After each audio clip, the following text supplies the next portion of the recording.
கர்த்தர் நல்லவர். வேதத்தை எடுத்துக்கொள்வோம். 19வது சங்கீதம். சங்கீத புஸ்தகங்களில் 19வது சங்கீதம் அதனுடைய 12வது வசனத்தை வாசிக்க கேட்கலாம். சங்கீதம் 19:12. தன் பிழைகளை உணர்கிறவன் யார்? தன் பிழைகளை உணர்கிறவன் யார்? கடந்த நாளிலே பரிசுத்த ஆவியானவர் இடைப்பட்ட வார்த்தை, சபை அல்லது ரட்சிக்கப்பட்ட தேவச்சனம் இந்த நாட்களில் எப்படிப்பட்டவர்களாய் காணப்பட வேண்டும் தெரியுமா? உணர்வுள்ளவர்களாய். நானும் நீங்களும் உணர்வுள்ளவர்களாய் காணப்பட வேண்டும் என கர்த்தர் விரும்புகிறார். கடந்த சில நாட்களுக்கு முன்பதாக ஒரு காலை வேளையிலே தான் கர்த்தர் இந்த வார்த்தையை தந்து இடைபெட ஆரம்பித்தார். நான் புரிந்து கொண்டேன், இன்று கர்த்தர் நம்மோடு கூட இதை தான் பேச விரும்புகிறார் என்று. தன் பிழைகளை உணர்கிறவன் யார்? தேவனை தேடுகிற உணர்வுள்ளவன் உண்டோ என்று பார்க்கிறார். உணர்வுள்ளவனை கர்த்தர் தேடுகிறார், உணர்வுள்ளவனை கர்த்தர் பார்க்கிறார். 2 வசனங்களிலே 2 காரியங்களை நம்மால பார்க்க முடியும். ஒன்று ஏசாயா 1:3. அதிலே கர்த்தர் சொல்லுகிறார், என் ஜனம் உணர்வில்லாமல் இருக்கிறது. இங்கே தேவன் உணர்வில்லாத நிலையை குறித்து வேதனைப்படுவதை பார்க்க முடியும். நாம் உணர்வில்லாதவர்களா இருக்கும் போது அது அவருக்கு எப்படிப்பட்டதா இருக்கிறதாம்? வேதனையா இருக்கிறது. மாடு தன் எஜமானையும் கழுதை தன் ஆண்டவனின் முன்னணையையும் அறியும், இஸ்ரவேலோ அறிவில்லாமலும் என் ஜனம் உணர்வில்லாமலும் இருக்கிறது. 1வது வசனத்திலே சொல்லுகிறார், நான் என் பிள்ளைகளை வளர்த்து ஆளாக்கினேன், ஆனால் உணர்வில்லாமல் இருக்கிறார்கள். 2வது வசனத்துல வளர்த்து ஆளாக்கினேன், உணர்வில்லாமல் இருக்கிறார்கள். அப்போ நாம் உணர்வில்லாமல் காணப்படும் போது அது தேவனுக்கு வேதனையை கொண்டு வருகிறது, வேதனையை உண்டாக்குகிறது. அது மாத்திரமல்ல, மார்க்கு சுவிசேஷம் 8வது அதிகாரத்தின் 17வது வசனத்தில் சீஷர்களை பார்த்து கேட்கிறார், நீங்கள் இன்னும் உணராமல் இருக்கிறீர்களா என்று கேட்கிறார். மார்க்கு 7:18 கேட்கிறார், நீங்கள் இவ்வளவு உணர்வில்லாதவர்களா? இங்கே நீங்கள் பார்க்கும்போது தேவன் கோபத்தை வெளிப்படுத்துவதை பார்க்க முடியும். இதற்காக இந்த 2 வசனங்களை எடுத்து காண்பித்தேன் என்றால், நாம் உணர்வற்றவர்களாய் காணப்படும் போது ஒருபுறம் அது தேவனுக்கு வேதனையை உண்டாக்குகிறது, தேவனுக்கு கோபத்தையும் உண்டாக்குகிறது.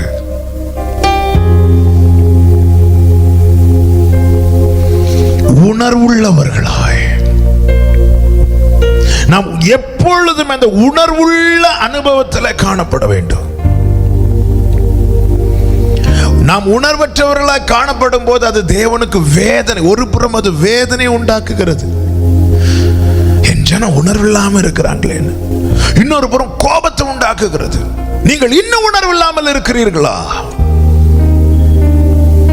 தேவனை வேதனைப்படுத்துகிறவர்களாகவும் தேவனுக்கு கோபத்தை உண்டாக்குகிறவர்களாகவும் நாம் காணப்படக்கூடாது. நாம் ஒரு காலத்தில் கோபாக்கினையின் பிள்ளைகளாய் இருந்தோம். கோபாக்கினையின் பிள்ளைகள் என்றால் என்ன? கோபத்தை உண்டாக்கி, அவருக்கு கோபத்தை உண்டாக்கினது நிமித்தம் நாம் ஆக்கினைக்கு உட்பட்ட நிலையில் காணப்படுகிற அனுபவம். கோபாக்கினையின் பிள்ளைகளாய் இருந்தோம். அப்படி இருந்த நம்மேல அவர் அன்பை பாராட்டி கிருபையாய் நம்மை ரட்சித்து நம்மை மீட்டு அவருடைய பிள்ளைகளாய் மாற்றி இருக்கிறார். இனி நாம் எப்படிப்பட்டவர்களாய் காணப்பட வேண்டும் தெரியுமா? வேதத்தில் சொல்லுகிறது, ஆமென், அவரை கோபப்படுத்தாதிருங்கள், அவருக்கு கோபத்தை உண்டாக்காதிருங்கள்.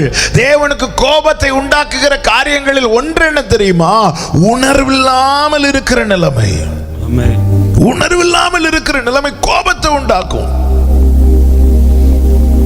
ஒரு பிள்ளையை ஒரு தகப்பன் அடிக்கும் போது அந்த பிள்ளை இன்னும் இருதயத்தை கடினமாக்கி கொண்டு முகத்தை இறுக வைத்துக் கொண்டு, நீங்க என்ன அடிச்சாலும் நான் இப்படிதான் இருப்பேன்னு சொன்னா அந்த தகப்பனுக்கு அந்த பிள்ளை மேல பாசம் வராது. அந்த தகப்பனுக்கு அந்த பிள்ளை மேல இன்னும் கோபம் தான் வரும். எவ்வளவு பட்டு உணர்வற்றவனா இருக்கிறானே. உணர்வில்லாத நிலை என்பது வேதனையும் கோபத்தையும் உண்டாக்குகிறது. எனவே தான் சங்கீதக்காரன் இப்படி ஜெபிக்கிறான். 119வது சங்கீதம் அதனுடைய 34வது வசனம். சங்கீதம் 119:34. எனக்கு உணர்வை தாரும், எனக்கு உணர்வை தாரும், எனக்கு உணர்வை தாரும். ஆண்டவரே, என்னை உணர்வுள்ளவனாய் மாற்றும். இந்த நாளிலே இதுதான் செய்தி. எல்லாருடைய ஜெபமும் இதுவாகட்டும். பேசுகிற என்னுடைய ஜெபமும் நம் எல்லாருடைய ஜெபமும் இதுவாகட்டும். எனக்கு உணர்வை தாரும். அந்த உணர்வுள்ள இருதயம் தான் நம்ம இன்னும் பரிசுத்தத்துக்கு நேராய் நடத்தும். அந்த உணர்வுள்ள அனுபவம் தான் நம்ம இன்னும் அவருக்கு உகந்தவர்களாய் உருவாக்கும். எனக்கு உணர்வை தாரும். நாம் உணர்வடையும் போது நம்மில் வெளிப்படுகிற காரியங்கள், நாம் உணர்வடையும் போது தேவன் வெளிப்படுத்துகிற காரியங்கள், இதை தான் இன்னைக்கு செய்தியாக உங்கள் மத்தியிலே நான் பேசும்படி விரும்புகிறேன். கர்த்தர் நம்மோடு இடைபடுவாராக. பரிசுத்த ஆவியானவர் தம்முடைய வார்த்தைகளை நம்மோடு கூட பேசுவாராக. நாம் உணர்வடையும் போது, இங்கே சங்கீதக்காரனுடைய ஜெபம் என்ன? எனக்கு உணர்வை தாரும், என்னை உணர்வுள்ளவனாக மாற்றும். இதுதான் நம் ஒவ்வொருடைய ஜெபமாய் இருப்பதாக. இந்த ஜெபத்தோடு தான் நம்ம இந்த செய்தியை கேட்க வேணும். ஆண்டவரே, எனக்கு உணர்வை தாரும். நல்லா கவனிக்கணும். எல்லாரும் எங்கிருந்து இந்த சத்தம் கேட்கிறீங்களோ இந்த வார்த்தையை நல்லா கவனிக்கணும். நான் ஏற்கனவே சொன்ன வார்த்தையை நான் ரிப்பீட் பண்றேன். இந்த உணர்வற்றவர்களாய் நாம் காணப்படுவோமானால் அது தேவனுக்கு வேதனையும் கோபத்தையும் உண்டாகும். இந்த கடைசி நாட்களிலே வாழ்கிறோம். கர்த்தர் நம்மோடு ஒவ்வொரு வாரம் தம்முடைய வார்த்தை மூலமாய் தம்மை வெளிப்படுத்தி கொண்டிருக்கிறார். தேவ சபையே, தேவ ஜனமே, உணர்வுள்ளவர்களாய் மாற கர்த்தருடைய சமூகத்தில் உங்களை விட்டு கொடுங்கள். எனக்கு உணர்வை தாரும். எல்லாரும் ஒரு விசை உங்கள் வலது கரத்தை உயர்த்தி, இடது கரத்தில் பைபிள் இருக்குமானால் அதை நெஞ்சோடு சேர்த்து வைத்துக் கொண்டு ஆண்டவரை பார்த்து ஒரே ஒரு வார்த்தை கேளுங்க.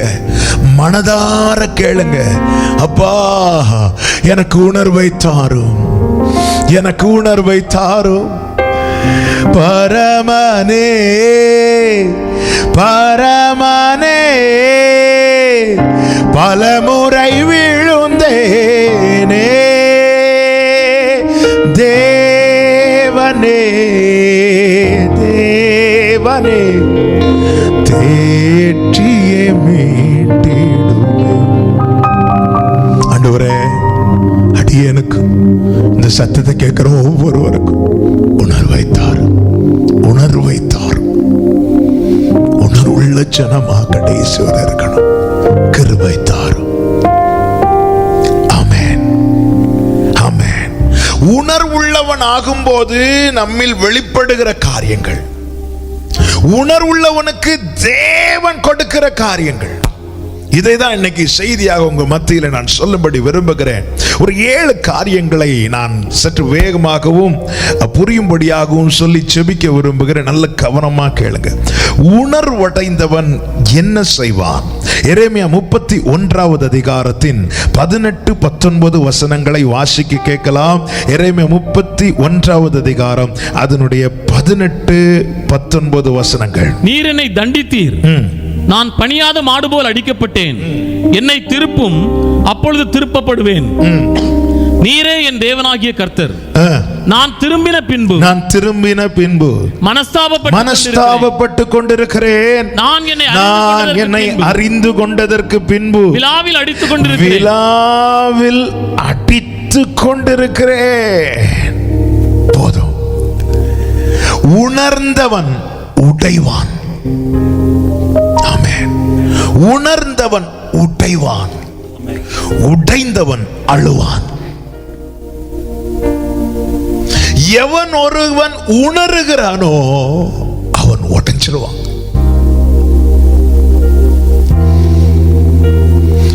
கிறிஸ்து சிலுவையில் மரித்த போது பாறைகள் பிளந்தன. இதன் அடையாளம் என்ன? எந்த கல்லான இருதயத்தையும் பிளக்கும் கல்வாரி அன்பு. ஆமென். உடைந்தவன், உணர்ந்தவன் உடைவான், அவன் உடைஞ்சிருவான். இங்கே பாருங்கள், நான் திரும்பின பின்பு மனஸ்தாபப்பட்டு கொண்டிருக்கிறேன். நான் என்னை அறிந்து கொண்டதற்கு பின்பு விழாவில் அடித்து கொண்டிருக்கிறேன், வெட்கி நாணிக் கொண்டிருக்கிறேன், என் இளவயதின் நிந்தையை சுமந்து வருகிறேன் என்று எப்பிராயீம் துக்கித்து புலம்பிக் கொண்டிருக்கிறதை நிச்சயமாய் கேட்டேன். ஒருத்தன் உணர்ந்தான்னா அவன் ஒட்டிஞ்சிருவான். ஹல்லேலூயா. தன் பிழைகளை உணர்கிறவன் யார்? இங்கே இவனுக்குள்ள இந்த உணர்வை தேவன் எப்படி கொடுக்கிறார்? சும்மா ஒருவன் உணர்வானா? இங்கே தேவன் எப்படி உணர்த்துகிறார் என்றால், அதனுடைய 18வது வசனத்தை வாசிங்க. நீர் என்னை தண்டித்தீர். போதும், நீர் என்னை தண்டித்தீர். அப்போ இங்கே தேவன் ஒருவனை உணர்த்த அவனை சிட்சிக்கிறார். எல்லாரையும் சிட்சித்து உணர்த்துவாரா? இல்ல. வேதம் நமக்கு கற்றுத் தருகிறது, காண்பித்து தருகிறது. தகப்பன் தான் நேசிக்கிற புத்திரனை சிட்சிக்கிறது போல கர்த்தரும் எவனிடத்தில் அன்பு கூர்ந்து யாரை சேர்த்து கொள்ள சித்தமா இருக்கிறாரோ அவர்களை கடிந்து கொண்டு சிட்சிக்கிறார். எபிரேயர் 12:6 தெளிவாக அது சொல்லப்பட்டிருக்கிறது. அப்படி என்றால் எப்பிராயீமே, உன்னை அவர் அடிக்கிறதுக்கு காரணம் என்ன தெரியுமா? அவர் உன்னை நேசிக்கிறார். நீ அவர் பிள்ளை.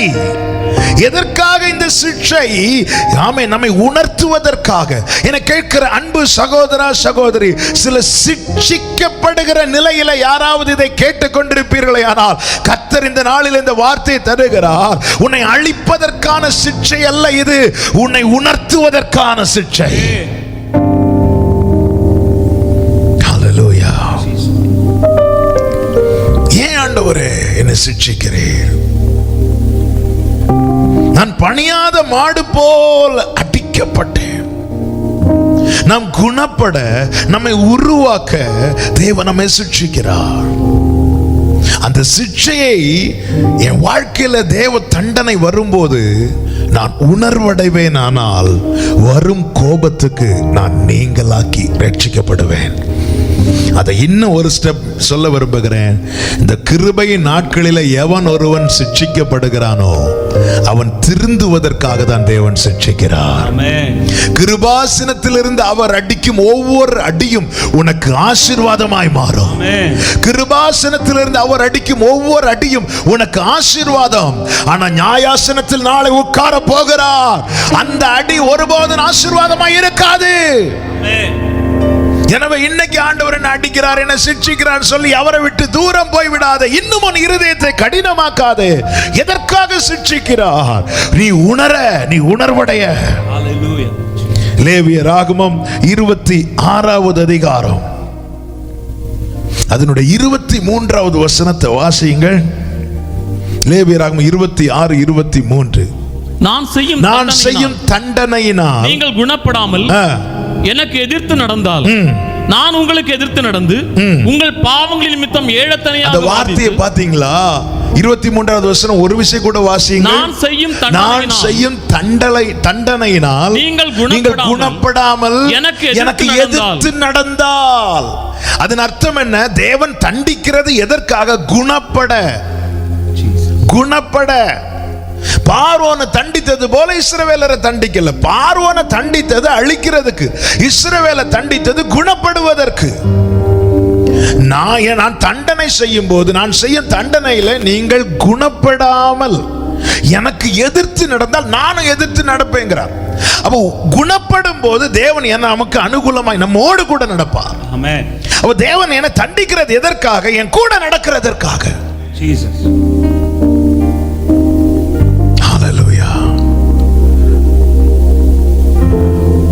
தேவன் உணர்த்தும் போது உண்மையாய் உணர்வடைகிறவன் உடைஞ்சிருவான்.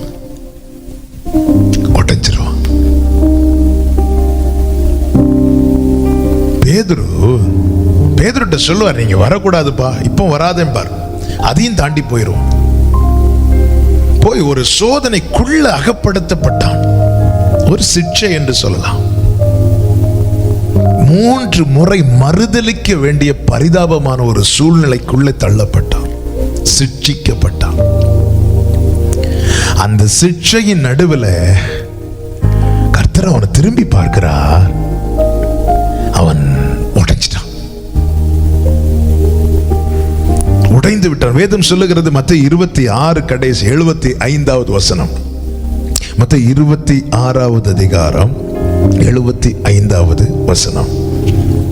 அப்பொழுது பேதுரு சேவல் கூவுகிறதற்கு முன்னே நீ என்னை 3 தரம் மறுதலிப்பாய் என்று இயேசு தன்னிடத்தில் சொன்ன வசனத்தை நினைத்துக் கொண்டு வெளியே போய் மனம் கசந்து அழுதான். மனம் கசந்து அழுதான். உணர்ந்தவன் உடைஞ்சிருவான், உடைந்தவன் அழுவான். அவனால் அழாம இருக்க முடியாது. கர்த்தர் எவ்வளவு பேசியும் நான் இன்னும் என் இருதயத்தை கல்லாக்கி கொண்டிருப்பேன். நான் எப்படி நடக்கிறேன்? அவருக்கு விரோதமாய் நடக்கிறேன். இந்த செயல் என்னாகி விடும் தெரியுமா? அவரை எனக்கு விரோதமாய் திருப்பி விடும். கர்த்தர் அனுமதிக்காத பாதையில் பிழையாம் புறப்பட்ட போது உருவின பட்டயத்தோடு கர்த்தருடைய தூதன் நிற்கிறான். அதையும் உணராமல் புறப்பட்ட போது கழுதைக்கு அந்த புத்தி வந்துச்சு. கழுதையின் கண்களை திறந்து காட்டி கொடுக்கிறார், கழுதையின் வாயை திறந்து உணர்த்துகிறார். தேவன் என்னை சிட்சிக்கும் போது, தேவன் என்னை தண்டிக்கும் போது நான் உணர்வடைய வேண்டும். எதற்காக? நான் குணப்படதான் என்னை தண்டிக்கிறார். எந்த தகப்பனும் தன் பிள்ளையை சாகணும்னு அடிக்க மாட்டான். தன் பிள்ளை நல்லா இருக்கணும், தன் பிள்ளை வாழணும் தான் அடிப்பார். ஹல்லேலூயா, ஹல்லேலூயா, ஹல்லேலூயா, ஹல்லேலூயா. தகப்பனுக்கெல்லாம் பிள்ளை மேல எப்போ கோபம் அதிகம் வரும் தெரியுமா? இன்னொருத்தங்க தன் பிள்ளைய குற்றம் சாட்டும் போது, இன்னொருத்தங்க தன் பிள்ளைய உன் பையன் இப்படி இருக்கிறான், உன் பொண்ணு இப்படி இருக்கிறான் குற்றம் சாட்டும் போது அதிகமான கோபம் வரும். ஏன் கோபம்? ஒரு புறம் என் பிள்ளை தப்பு பண்ணதை நினைத்த கோபம், மறுபுறம் என் பிள்ளை இன்னொருத்தங்க குற்றம் சாட்டுற அளவுக்கு என் பிள்ளை நடந்து கொண்டாளே என்கிற கோபம். அந்த கோபம் அதை தண்டனையாய் வெளிப்படுத்துவான் தகப்பன். ஆனால் அந்த தண்டனை பெற்றுக்கொண்ட அந்த பிள்ளை உணருமானால், அந்த பிள்ளை உடையுமானால், அதே தகப்பனை அந்த பிள்ளைக்கு மருந்தையும் போடுவார். ஆமென். Thank you Holy Spirit. உணர்வடைந்தவன், உண்மையா உணர்வடைந்தவன் சும்மா ஒப்பு கொடுக்கிறேன் கையை தூக்கிட்டு போக மாட்டாங்க. அவன் அழுறதுக்கு இடத்தை தேடுவான். பேதுரு வெளியே போய் மனம் கசந்து அழுது அவன் அழுறதுக்கு இடத்தை தேடுறான். ஆண்டவரே என்ன மன்னியும், இயேசுவே என்ன மன்னியும், இப்படி ரத்தத்தால் கழுவும், அப்படி சும்மா பேருக்கு 4 வார்த்தை சொல்லிட்டு போக மாட்டான். அவன் அழுகிறதற்கு இடத்தை தேடுவான். உணர்வடைந்தவன் உடைவான். உடைந்தவனுக்கு, அப்படி உணர்வடைந்தவனுக்கு தேவன் செய்கிற காரியம் என்ன தெரியுமா? அதே எரேமியா 31வது அதிகாரம், ஆமென், 20வது வசனம், 19 20 சேர்த்து வாசியுங்கள். Praise Lord. நான் திரும்பின பின்பு மனஸ்தாபப்பட்டுக் கொண்டிருக்கிறேன். நான் என்னை அறிந்து கொண்டதற்கு பின்பு விலாவில் அடித்துக் கொண்டிருக்கிறேன், வெட்கி நாணிக் கொண்டிருக்கிறேன். என் இளவயது நிந்தையை சுமந்து வருகிறேன் என்று எப்ராயிம் துக்கித்து புலம்பிக் கொண்டிருக்கிறதை நிச்சயமாக கேட்டேன். அடுத்த வசனம், எப்ராயிம் எனக்கு அருமையான குமாரன் அல்லவோ, அவன் எனக்கு பிரியமான பிள்ளை அல்லவோ, அவனுக்கு விரோதமாய் பேசினது முதல் அவனை நினைத்து கொண்டே இருக்கிறேன். என் உள்ளம் அவனுக்காக கொதிக்கிறது, அவனுக்கு உருக்கமாய் இறங்குவேன் என்று கர்த்தர் சொல்லுகிறார். ஹல்லேலூயா. உணர்ந்தவன் உடைவான், உடைந்தவனுக்காக அவர் உருகுவார். தன் பிழைகளை உணர்ந்து எவன் உடைகிறானோ அவனுக்காக கர்த்தர் உருகுவார். அவனை பார்த்துதான் சொல்வார், அற்ப காலம் உண்ட கோபத்தினால் என் முகத்தை மறைத்தேன் இமைப்பொழுது, ஆனால் நித்திய கிருபையுடன் உனக்கு நான் இறங்குவேன். எவன் ஒருவன் உணர்த்தப்படாமல் இன்னும் தன் இருதயத்தை கடினப்படுத்துகிறானோ அவனுக்கு விரோதமாய் கர்த்தர் நடப்பார். மாறாக சிட்சிக்கப்பட்டு தண்டிக்கப்பட்டு தன் வழிகளை நினைத்து தன் பிழைகளை நினைத்து எவன் ஒருவன் உணர்கிறானோ அவனுக்காக கர்த்தர் உருகுவார். கர்த்தர் உருகும் போது அவனுக்கு தேவ இரக்கம் கிடைக்கிறது, இரக்கம் கிடைக்கிறது. ஹல்லேலூயா. ஆண்டவர் சொல்றாரு, கேட்டேன், அவன் சொன்னதை நான் கேட்டேன், அவன் எனக்கு அருமையான பிள்ளை அல்லவோ அப்படிங்கிறாரு. அருமையான பிள்ளை அல்லவோ, பிரியமான பிள்ளை அல்லவோ. பேதுரு பாருங்க, பேதுரு உணர்ந்து உடைந்து அழுகிறார். ஆண்டவராகிய இயேசு கிறிஸ்து உயிர்த்தெழுகிறார். உயிர்த்தெழுந்து நமக்கு தெரியும், சுவிசேஷங்களை பார்த்தால் தெரியும், சீஷர்கள் இருக்க அவர் தம்மை வெளிப்படுத்துகிறதை பார்க்க முடியும். மரியாளுக்கு வெளிப்படுத்தினார், கர்த்தருக்கு மகிமை உண்டாவதாக. எம்மாவுக்கு போன 2 சீஷர்களுக்கு 2 பேருக்காக வெளிப்படுத்தினார். மற்ற எல்லா இடத்திலும் எல்லா சீஷர்களும் சேர்ந்து இருக்க தான் தம்மை வெளிப்படுத்தினதை பார்க்க முடியும். ஆனால் சுவிசேஷங்களிலே எழுத விட்ட ஒரு காரியத்தை பவுலை கொண்டு நிருபத்திலே கர்த்தர் எழுதி வைத்தார். அது என்ன வார்த்தை? 1 கொரிந்தியர் 15வது அதிகாரம் அதனுடைய 4-5 வசனங்கள். 1 கொரிந்தியர் 15வது அதிகாரத்தின் 4-5 வசனங்கள். அடக்கம் பண்ணப்பட்டு வேத வாக்கியங்களின்படி 3ஆம் நாளில் கிறிஸ்து அடக்கம் பண்ணப்பட்டு வேத வாக்கியங்களின்படி 3ஆம் நாளிலே உயிர்த்தெழுந்து கேபாவுக்கும் பின்பு 12 தரிசனமானார். முதல்ல அவர் கேபாவுக்கு பர்சனலா தரிசனம் கொடுத்திருக்கிறார். கேபா யாரு? பேதுரு. பேதுரு உடைந்து அழுதானே, அந்த பேதுருவை தனிப்பட்ட முறையில போய் முதல்ல பார்க்கிறார். பார்த்த பிறகுதான் 12 பேரா சேர்ந்து இருக்க அவர் தம்மை வெளிப்படுத்துகிறார். அவன் உடைந்தான் பாருங்கள். இனி அவர் தம்மை வெளிப்படுத்தும் போது அவரை எப்படி அவனால ஃபேஸ் பண்ண முடியும்? கூட்டத்தில் இருக்கும் போது அவருக்கு தெரியுங்க, நம் நிலைமையை அறிந்திருக்கிறவர் அவர். எனவே என்ன செய்கிறார்? பேதுருவை தனியா போய் பார்க்கிறார். பேதுருவே, நான் நீ உடைஞ்ச தெரியுமா? அப்பவே நான் உனக்காக உருகிட்டேன் பேதுரு, உருகிட்டேன் பேதுரு. ஆமென். அதன் வெளிப்பாடுதான் அவர் உயிர் தெழுந்த பிறகு சீஷர்களோடு இருக்க ஒரு விஷயம் கூட, ஆனாலும் என்ன மாடுதலிச்சிட்டியே, ஆனாலும் இப்படி பண்ணிட்டியே பேதுருவேன்னு சொல்லி இன்டைரக்டா கூட கர்த்தர் அவனிடத்துல கேட்கல. உடைகிறவனுக்காக உருகுவார். என கேட்கிற அன்பு சகோதர, அன்பு சகோதரி, இதை என் வாழ்க்கையில நான் அதிகம் ருசித்ததுனால சொல்றேன். உண்மையாய் நீ உடைவாயானால் கர்த்தர் உணர்த்துகிற காரியத்துக்கு உன் இருதயத்தை கடினப்படுத்தாமல் நீ தேவ சமூகத்தில் உண்மையாய் உடைவாயானா உனக்காய் உருகுகிற ஒரு பரம தகப்பன் உண்டு. இந்த பேதுருவை சீஷர்களுடைய பெயர் பட்டியல் இடும்போது முந்தினவன் பேதுரு. அந்த ஃபர்ஸ்ட் பேர் பேதுருடைய பேரை தான் ஆண்டவர் எழுதி வச்சார் பாருங்க. ஏன் ஃபர்ஸ்ட் சீனியர்னா? நோ, அப்படின்னா அந்திரேயா தான் ஃபர்ஸ்ட் வந்திருக்கணும். இல்ல, முந்தினவன் பேதுரு என்று எழுதும் போது அங்க ரேங்க் போடப்பட்டிருக்கிறது. ரேங்க், ஃபர்ஸ்ட் ரேங்க் பீட்டருக்கு. அந்த கேட்டகரிய பேதுரு மறுதலித்த பிறகும் தேவன் மாற்றவில்லை. என்னை ஆச்சரியப்படுத்தினது அதுதான்.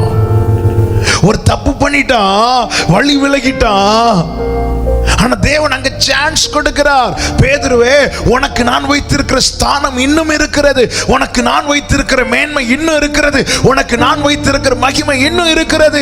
நீ உணர்வடைய மாட்டாயா? நீ திரும்ப மாட்டாயா? ஒரே ஒரு பார்வை, அந்த வேதனை நடுவில் இருந்து இயேசு பேதுருவை திரும்பி பார்த்ததும் பேதுரு உணர்வடைந்து வெளியே போய் மனம் கசந்து அழுதா. கர்த்தர் உருகினார் பாருங்க. ஆமென். மீண்டும் உயிர் தெழுந்து வந்த கிறிஸ்து எல்லா சீஷர் இருக்க பேதுருவை பார்த்து கேட்கிறார், என்னை நேசிக்கிறியா? அன்பு கூறுகிறியா?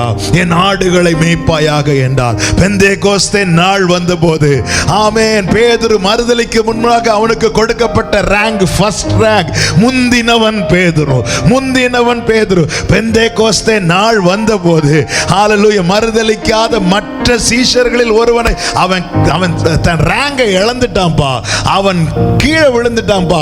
இனி அவன் லாஸ்ட்ல தான் இருக்கணும். யோவானே நீ பேசு, யாக்கோபே நீ பேசு, அந்திரேயாவை நீ பேசு என்று சொல்லி மற்றவர்களை முன்னிறுத்தாமல் உணர்ந்து உடைந்து அழுத அதே பேதுருவை மற்ற எல்லா சீஷர்களோடு கூட முன்பாக நிறுத்தினார். என கேட்கிற அன்பு சகோதரா, சகோதரி, இதை நான் சொல்லும் போது ஒரு காரியத்தை சொல்ல ஏவப்படுகிறேன். நமக்கு தேவன் கொடுத்த ஸ்தானங்கள் எல்லாம் நம்முடைய தகுதியின் அடிப்படையில் கிடைத்ததல்ல. அல்ல, தேவ தயவின் அடிப்படையிலே கிடைத்தது. கைகளை உயர்த்தி ஆமென் சொல்லுங்க. ஆமென். அநேக நன்மைகளை இழந்த நிலையில் இதை கேட்டுக்கொண்டிருக்கிறாயோ, மேன்மைகளை ஸ்தானங்களை இழந்த நிலையில் இதை கேட்டுக்கொண்டிருக்கிறாயோ, இன்று கர்த்தருடைய சமூகத்திலே நீ உணர்வடைந்து உடைவாயானால் உனக்காக உருகுகிற தகப்பன் அந்த நிலையில உன்னை திரும்ப கொண்டு வந்து வைக்க உண்மையுள்ளவராய் இருக்கிறார். கைகளை உயர்த்தி ஆமென் சொல்லுங்க. நேபுகாத்நேச்சர் அதுதானே செய்தான். இது நான் கட்டின பாபிலோன் அல்லவான் சொன்ன ஒரே அடி புல்ல சாப்பிட வச்சிட்டாரு, புல்ல சாப்பிட வச்சிட்டாரு. அப்படிப்பட்ட நிலையில் இருந்த போது வேதம் சொல்லுகிறது, அவன் கண்களை வானத்துக்கு ஏறெடுத்து பார்க்கிறான். தானியேலின் புஸ்தகம் 4வது அதிகாரத்தை திருப்பிக் கொள்ளுங்கள். தானியேலின் புஸ்தகம் 4வது அதிகாரத்துல 30வது வசனத்துல அவன் என்ன சொல்லுகிறான் பாருங்கள். இது என் வல்லமையின் பராக்கிரமத்தினாலே, இது என் வல்லமையின் பராக்கிரமத்தினாலே மகிமை பிரதாபத்துக்கு என்று ராஜ்யத்துக்கு அரமனையாக நான் கட்டின மகா பாபிலோன் அல்லவா என்று சொன்னான். இப்படி அந்த வார்த்தை அவன் வாயில் இருக்கும் போதே ஆண்டவர் அடிச்சிட்டாரு. அவன் தள்ளப்பட்டான். 33வது வசனம். அந்நேரமே இந்த வார்த்தை நேபுகாத்நேச்சாரிடத்தில் நிறைவேறிற்று. அவன் மனுஷரின் தள்ளப்பட்டு ஆடுகளைப் போல் புல்லை மேய்ந்தான். அவனுடைய தலைமையில் கழுகுடைய இறகுகளைப் போலவும் அவனுடைய நகங்கள் பட்சிகளுடைய நகங்களைப் போலவும் வளரும். அவன் வாழ்க்கையில் ஒரு தண்டனை கொடுக்கப்படுகிறது, சிக்ஷை கொடுக்கப்படுகிறது. 34வது வசனத்தை வாசியுங்கள். அந்த நாட்கள் சென்ற பின்பு நேபுகாத்நேச்சராகிய நான் என் கண்களை வானத்துக்கு ஏறெடுத்தேன். என் புத்தி எனக்கு திரும்ப வந்தது. நான் உன்னதமானவரை ஸ்தோத்திரித்து என்றென்றைக்கும் ஜீவித்திருக்கிறவரை புகழ்ந்து மகிமைப்படுத்தினேன். அவருடைய கர்த்தத்துவமே நித்திய கர்த்தத்துவம். அவன் தாழ்த்தப்பட்ட போது, தள்ளப்பட்ட போது, சிட்சிக்கப்பட்ட போது உணர்வடைந்தவனாய் பரத்தை நோக்கி பார்க்கிறான். கர்த்தர் என்ன செய்கிறார் தெரியுமா? 36வது வசனத்தை வாசியுங்கள். என் புத்தி எனக்கு திரும்பி வந்தது. என் ராஜ்யபாரத்தின் மேன்மைக்காக என் மகிமையும் என் முகக்களையும் எனக்கு திரும்பி வந்தது. என் மந்திரிமாரும் என் பிரபுக்களும் என்னை தேடி வந்தார்கள். என் ராஜ்யத்திலே நான் ஸ்திரப்படுத்தப்பட்டேன். அதிக மகத்துவமும் எனக்கு கிடைத்தது. ஆமென். ஒரு நேபுகாத்நேச்சாருக்கு, ஆமென், விக்கிரகங்களை உண்டு பண்ணி வணங்கின ஒரு நேபுகாத்நேச்சாருக்கு அவன் உணர்வடைந்த போது அவன் இழந்த மகிமை, அவன் இழந்த ஸ்தானம் அவனுக்கு திரும்ப கிடைக்குமானாக, ஜீவனுள்ள தேவனை ஆராதிக்கிற சபையே, அவரை அப்பா பிதாவை என்று அழைக்கிற அன்பு பிள்ளையே, நீ உணர்வடைந்து உடையும் போது உனக்காக உருகுகிற கர்த்தர் நீ இழந்த மேன்மை, நீ இழந்த மகிமை, நீ இழந்த ஸ்தானம், நீ இழந்த ஆசீர்வாதம், நீ இழந்த நன்மைகளை உனக்கு திரும்ப தராமல் இருப்பாரோ? ஹalleluya, ஹalleluya. இன்றே உணர்வடைவாயா? தேவ கிருபை என்பது, தேவ இரக்கம் என்பது உணர்வடைந்தவனுக்கு தான் கிடைக்கும். உணர்வடைந்தவனுக்கு தான் கிடைக்கும். உணர்வடைகிறவன் உடைவான், உடைந்தவன் அழுவான். அவன் அழுகிறதற்கு இடத்தை தேடுவான். ஹalleluya. உண்மையாக தேவ சமூகத்தில் உடைந்து அழுது ஒரு வாரத்துக்கு மேல ஆச்சுனாலே something wrong. எல்லாருக்கும் சேர்த்து என்னை உட்படுத்தி சொல்றேன். நான் தேவ சமூகத்தில் உணர்ந்து உடைஞ்சி அழுது 1 வீக்குக்கு மேல ஆகுதுனாலே something wrong. நான் இன்னும் சரியா பிரசனத்துல இல்லை. வயதான நாட்களிலே யோவான் நிருபத்தை எழுதும் போது சொல்றார், நம்மில் பாவம் இல்லை என்போமானால் நம்மை நாமே வஞ்சிக்கிறவர்களா இருக்கிறோம். அப்ப ஏன் நாம உணர்ந்து உடையல தெரியுமா? நம்ம ரொம்ப பரிசுத்தவான்களை நம்மள நினைச்சிட்டு இருக்கிறோம்.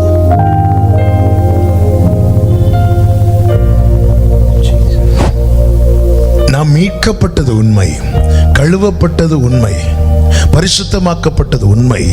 ஆனால் ஒரு காரியத்தை மறக்கிறோம். என்ன? இதை விட, இப்பொழுது இருக்கிறதை விட மகா பரிசுத்தத்துக்கு நேராக நம்ம போய் கொண்டிருக்கிறோம் என்பதை மறக்கிறோம்.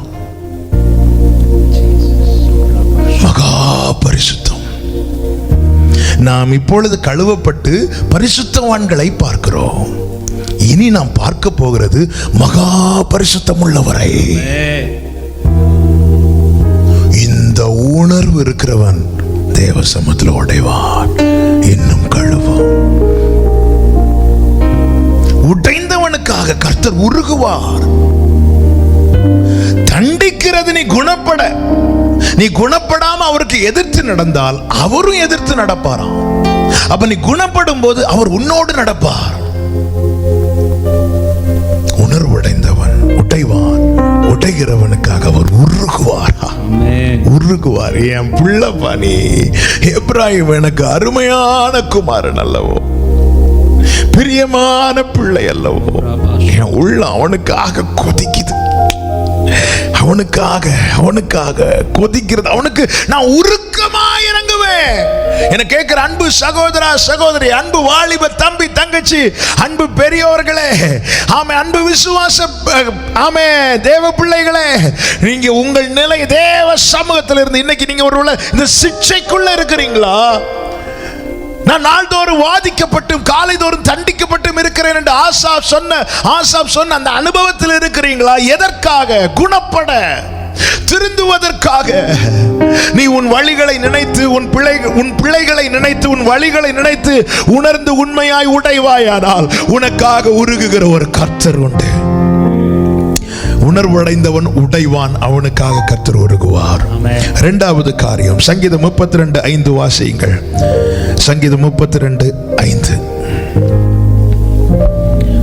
நான் என் அக்கிரமத்தை மறைக்காமல் என் பாவத்தை உமக்கு அறிவித்தேன், என் மீறுதல்களை கர்த்தருக்கு அறிக்கையிடுவேன் என்றேன். உணர்வடைந்தவன் அறிக்கை செய்வான். உணர்வடைந்தவன் உடைவான். முதலாவது. இரண்டாவது அறிக்கை செய்வான். எதை தெரியுமா அறிக்கை செய்வான்? தன் பாவங்களை, தன் அக்கிரமங்களை. தானியேலுக்குள்ள இந்த உணர்வு இருந்ததுனால தான் தானியேல் 9வது அதிகாரத்தில் தன் பாவத்தையும் தன் ஜனத்தின் பாவத்தையும் அறிக்கை செய்தான். தேவ சமூகத்தில் ஏசாயா வந்த போது இந்த உணர்வடைந்தபடியினால் தான் ஐயோ நான் அசுத்த உதடுகள் உள்ளவன் என்று சொல்லி தன்னை அறிக்கை செய்தான். தன் பாவங்களை மறைக்கிறவன் வாழ்வடைய மாட்டான், அவற்றை அறிக்கை செய்து விட்டு விடுகிறவனோ இரக்கம் பெறுவான். இங்கே தாவீதை கர்த்தர் எப்படி உணர்வுள்ளவனாய் மாற்றினார் தெரியுமா? 4வது வசனத்தை வாசியுங்கள். இரவும் பகலும் என்மேல் உம்முடைய கை பாரமாய் இருந்தது. 3ல இருந்து வாசிங்க. 3-4 வாசிங்க. நான் எதை அடக்கி வைத்தேன்? என் பாவத்தை அடக்கி வைத்தேன், என் அக்கிரமத்தை அடக்கி வைத்தேன். எந்த பாவத்தை தெரியுமா நம்ம அறிக்கை செய்ய மாட்டோம்? எந்த பாவத்தை தெரியுமா நம்ம அறிக்கை செய்து விட மாட்டோம்? எந்த பாவத்தை செய்ய நம்ம உள்ளம், நம்முடைய மாம்சம் இன்னும் விரும்புதோ அதை நம்ம சரியா அறிக்கை செய்ய மாட்டோம். அதெல்லாம் உள்ள கொஞ்சம் அடக்கி வைப்போம். நம்முடைய உள்ளம் எதை வெறுக்குதோ அதை ஓப்பனா ஆண்டவர்கிட்ட அறிக்கை செய்வோம். ஆண்டவரே இது வேண்டாம் ஆண்டவரே அப்படி சொல்லிட்டு அறிக்கை செய்து விட்டு விடுவோம். தேவ இரக்கம் கிடைக்கும், அதை வெறுத்து விடுவோம். ஆனா சில காரியங்களை நம்முடைய உள்ளம் இன்னும் செய்ய விரும்பும் தெரியுமா? அது சரியாவே அறிக்கை செய்ய மாட்டோம். மேலோட்டமா திருவிருந்து பாத்திரம் வரும்போது அப்படி கொஞ்சம் அப்படி மழுப்பலாம், ஆண்டவரே என்ன மன்னிச்சிருங்கன்னு சொல்லிட்டு. ஆனா உள்ள உன்ன அடக்கி வச்சிருப்போம். அந்த அடக்கி வைத்தது நிமித்தம் நித்தம் என் கதறுதலினாலே என் எலும்புகள் உலர்ந்து போயிட்டு. நீ அடக்கி வைக்க உன் மேல கர்த்தருடைய கரம் நன்மையா இருக்காது, உன் மேல கர்த்தருடைய கரம் பாரமா இருக்கும். 4வது வசனத்தை வாசிங்க. இரவும் பகலும் என் மேல் கர்த்தருடைய கை பாரமா இருந்ததினாலே என் சாரம் உஷ்ண கால வறட்சி போல வறண்டு போயிட்டு. அடக்கி வைத்து கையை அவர் இறுக வைக்கிற, பாரப்படுத்துகிறார். அப்பொழுது அவன் உணர்வடைகிறான். இதனால மாறணும்னா இந்த அக்கிரமத்தை நான் எனக்குள்ள அடக்கி வைக்க கூடாது, அறிக்கை செய்யணும். 5வது வசனம். நான் என் அக்கிரமத்தை மறைக்காமல் என் பாவத்தை உமக்கு அறிவித்தேன், என் மீறுதல்களை கர்த்தருக்கு அறிக்கையிடுவேன் என்றேன். தேவரீர் என் பாவத்தின் தோஷத்தை மன்னித்தீர். உணர்வடைந்தவன் அறிக்கை செய்வான், அவனுக்கு தேவ மன்னிப்பு கிடைக்கும். ஆமென். அடுத்த வசனத்தை வாசிங்க. 6வது வசனம். இதற்காக சகாயம் கிடைக்கும் காலத்தில் பக்தி உள்ளவன் எவனும். சகாயம் கிடைக்கும் காலத்தில் இந்த வார்த்தையை நன்றாய் புரிந்து கொள்ளுங்கள். அதன் அர்த்தம் என்ன? தேவன் நமக்கு தந்த கிருபையின் காலத்தை சரியாய் பயன்படுத்துகிறவன் இந்த நன்மையை பெறுவான். காலம் முடிந்த பிற்பு நீ என்ன அறிக்கை செய்தாலும் ஏசாவை வேதம் நமக்கு காண்பித்து எச்சரிக்கிறது. எபிரேயர் 12வது அதிகாரம், எபிரேயர் 12வது அதிகாரம். கர்த்தருக்கு மாத்திரம் மகிமை உண்டாவதாக. அதனுடைய 16 17 வசனங்களை வேகமாய் வாசியுங்க. ஒருவனும் வேசிக்கள்ளனாகவும் ஒருவேளை போஜனத்துக்காக தன் சேஷ்டபுத்திர பாகத்தை விற்று போட்ட ஏசாவை போல சீர்கட்டவனாகவும் இராதபடிக்கு எச்சரிக்கையாயிருங்கள். 17 ஏனென்றால் பிற்பாடவன் ஆசீர்வாதத்தை சுதந்தரித்துக் கொள்ள விரும்பியும் தள்ளப்பட்டதை அறிவீர்கள். அவன் கண்ணீர் விட்டு கவலையோட தேடியும் மனம் மாறுதலை காணாமல் போனான். ஆவியானவர் சபைகளுக்கு சொல்லுகிறதை காதுள்ளவன் கேட்க கடவன். இன்று தேவன் உணர்த்தும் போது நாளை மாறுவேன் என்று இராதே. உன் நிலைமை ஏசாவின் நிலைமையாகிவிடும். இன்று தேவன் உணர்த்துகிறார் என்றால் புரிந்து கொள். உனக்கான இரட்சணிய நாள் இன்றே. இந்த இரட்சணிய நாள் இயேசு கிறிஸ்து எருசலேமுக்கு வந்தபோது அது இன்னும் மனமாறாமல் இருப்பதை பார்த்து கண்ணீர் விட்டார். அதன் அர்த்தம் என்ன? நாளைக்கு நான் இங்க வரமாட்டேன் எருசலேமே. நாளைக்கு சத்துருக்கள் வருவாங்க, உன்னை பிடிக்க போறாங்க, உன் மதிலை இடிக்க போறாங்க. ரேபா காலா ராபா தூடாரா ஏ மக்கரா தனரலரா. தேவன் இன்று உணர்த்தும் போது அவருடைய கை என் மேல ஏன் பாரமா இருக்குது? நெகமியா மேல ஆண்டவரே உங்க கை நன்மையா இருந்துச்சு, ஆனா என் மேல ஏன் பாரமா இருக்கு? நீ இன்னும் சில காரியத்தை உனக்குள்ள அடக்கி வச்சிருக்கிற, அதனாலதான் உன்னை தூங்க விட மாட்டேங்கிறாரு. உன் கண்ணிமைகளை பிடித்து வைத்திருக்கிறார். எதற்காக? உன்னை கொஞ்சம் கொஞ்சமா சித்திரவதை பண்ணி அழிக்கிறதுக்கா? இல்ல, அந்த பாவத்தை விட்டுருப்பா, அந்த அக்கிரமத்தை விட்டுரு, அந்த மீறுதல் அறிக்கை செய். நான் உனக்கு மன்னிப்பா வச்சிருக்கிறேன்.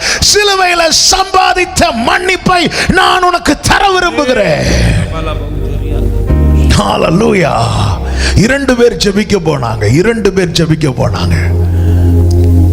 தெய்வ பிரசன்னத்துக்குள்ள என்டர் ஆனதும் ஒருவன் தன் பிள்ளைகளை உணர ஆரம்பிக்கிறான். அவன் தான் ஆயக்காரன். பரிசேயன் தன் நீதிகளை தூக்கி பிடிச்சிட்டு ஃப்ரண்ட்ல போய் உட்கார்ந்துட்டான். இந்த ஆயக்காரன் கண்களை வானத்துக்கு ஏறெடுக்க துணியாம தன்னை தாழ்த்தி தன் மார்பில் அடித்து கொண்டு பாவியாக என் மேல் கிருபையாயிருன்னு சொன்னதும் எல்லா ஜனங்களுக்கும் கர்த்தர் அவனை காண்பித்து கொடுக்கிறார். இவன், அதன் அர்த்தம் என்ன? அந்த பரிசேயனை பார்க்காதீங்க என்றார். நான் அவனை பார்க்கவில்லை, நான் இவனை தான் பார்ப்பேன். இதுதாங்க இரக்கம். அவருடைய அழகான கண்கள் என்ன பார்க்குது பாத்தீங்களா? அதுதான் இரக்கம். ஆண்டவர் அவன் அல்லன்றாரு. அதன் அர்த்தம் அவனை நான் பார்க்க மாட்டேன், இவனே. அழகான கண்கள் என்னை கண்டதாலே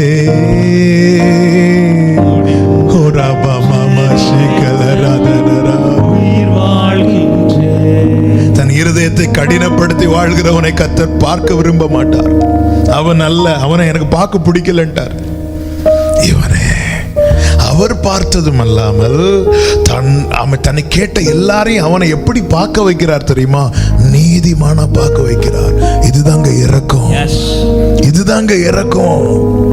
தேவ கிருபை என்பது இதுதான்.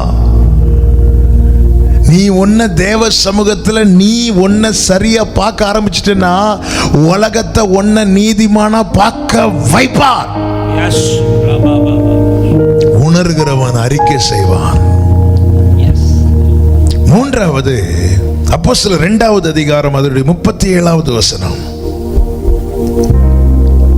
இதை அவர்கள் கேட்டபொழுது இருதயத்திலே குத்தப்பட்டவர்களாகி பேதுருவையும் மற்ற அப்போஸ்தலரையும் பார்த்து, சகோதரரை நாங்கள் என்ன செய்ய வேண்டும் என்றார்கள்.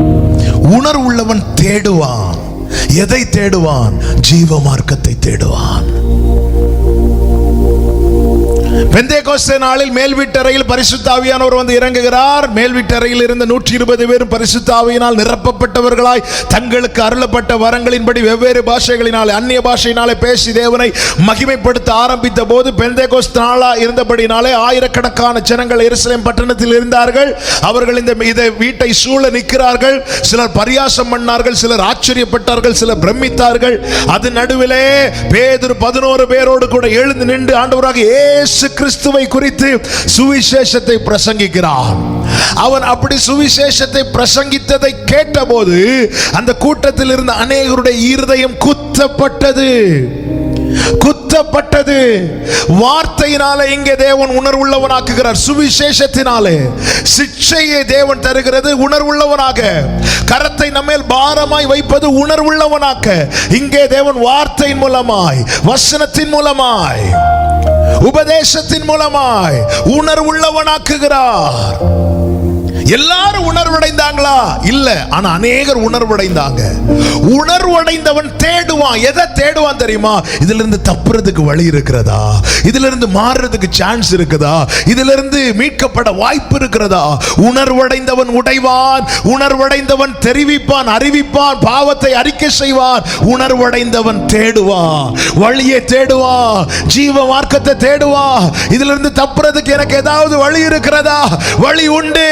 நானே வழியும் சத்தியமும் ஜீவனுமாய் இருக்கிறேன் என்று சொன்ன இயேசுவாகிய இயேசு கிறிஸ்துவே, நம் கர்த்தராகிய இயேசு கிறிஸ்துவே அந்த மார்க்கம். அவரே வழி. ஆமென், ஆமென். உணர்வடைந்தவன் தேடுவான். எப்படி உணர்வடைகிறாங்க? வார்த்தையினால. யோனாவை தேவன் நினிவேக்கு அனுப்புகிறார். யோனாவை நினிவேக்கு அனுப்புகிறார். நான் சொல்ற வார்த்தை அப்படியே பிரீச் பண்ணிட்டார். நான் சொல்ற வார்த்தை அப்படியே பிரீச் பண்ணு. அப்படியே பிரீச் பண்ணா நல்லா இருக்காது ஆண்டவர். என்ன 40 நாள்ல நீங்க சாக போறீங்க? அப்படியே பிரீச் பண்ணிட்டாரு.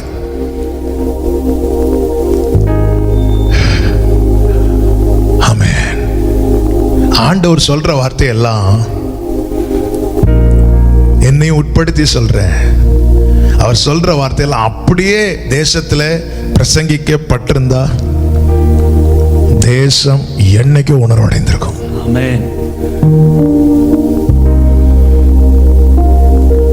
ஆண்டவர் கடந்த நாட்களில் எல்லாம் ரொம்ப உணர்த்தி பேசின காரியங்கள் ஒன்று அப்படி இதுதான். அவர் நம் மூலமாய் பேசுறதுக்கு நம்ம அவருக்கு ஃபுல் ஃப்ரீடத்தை கொடுத்துடணும். ஆமென். எந்த மனிதனை ப்ளீஸ் பண்ணியோ, எந்த மனிதனுடைய முகத்தை பார்த்து பேசக்கூடாது. அவர் என்ன பேசணும்னு சொல்றாரோ அதை பேசுறதுக்கு நம்மள யூஸ் பண்றாரு. யூஸ் பண்ணும்போது அவர் பேசுறதுக்கு அந்த ஃபுல் ஃப்ரீடத்தை கொடுத்துடணும். என்ன பேசணுமோ பேசுங்க. நம்மள டூலா யூஸ் பண்றாரு. அவ்வளவுதான். யோவான் ஸ்நானன் அப்படிதான் இருந்தேன். நான் சத்தமா இருக்கேன். நான் ஜஸ்ட் என்னுடைய வாய்ஸ் தான். பேசுறது செய்யறதெல்லாம் அவர். எலியா தன்னை அப்படி ஒப்பு கொடுத்ததுனாலதான் கர்த்தருக்கு மகிமை உண்டாவதாக அவனுடைய ஒவ்வொரு வார்த்தையும் உண்மையா இருந்துச்சு, பலிச்சுது. சொன்னது அப்படியே நடந்துச்சு. 1 ராஜாக்களின் புஸ்தகம், ஆமென்,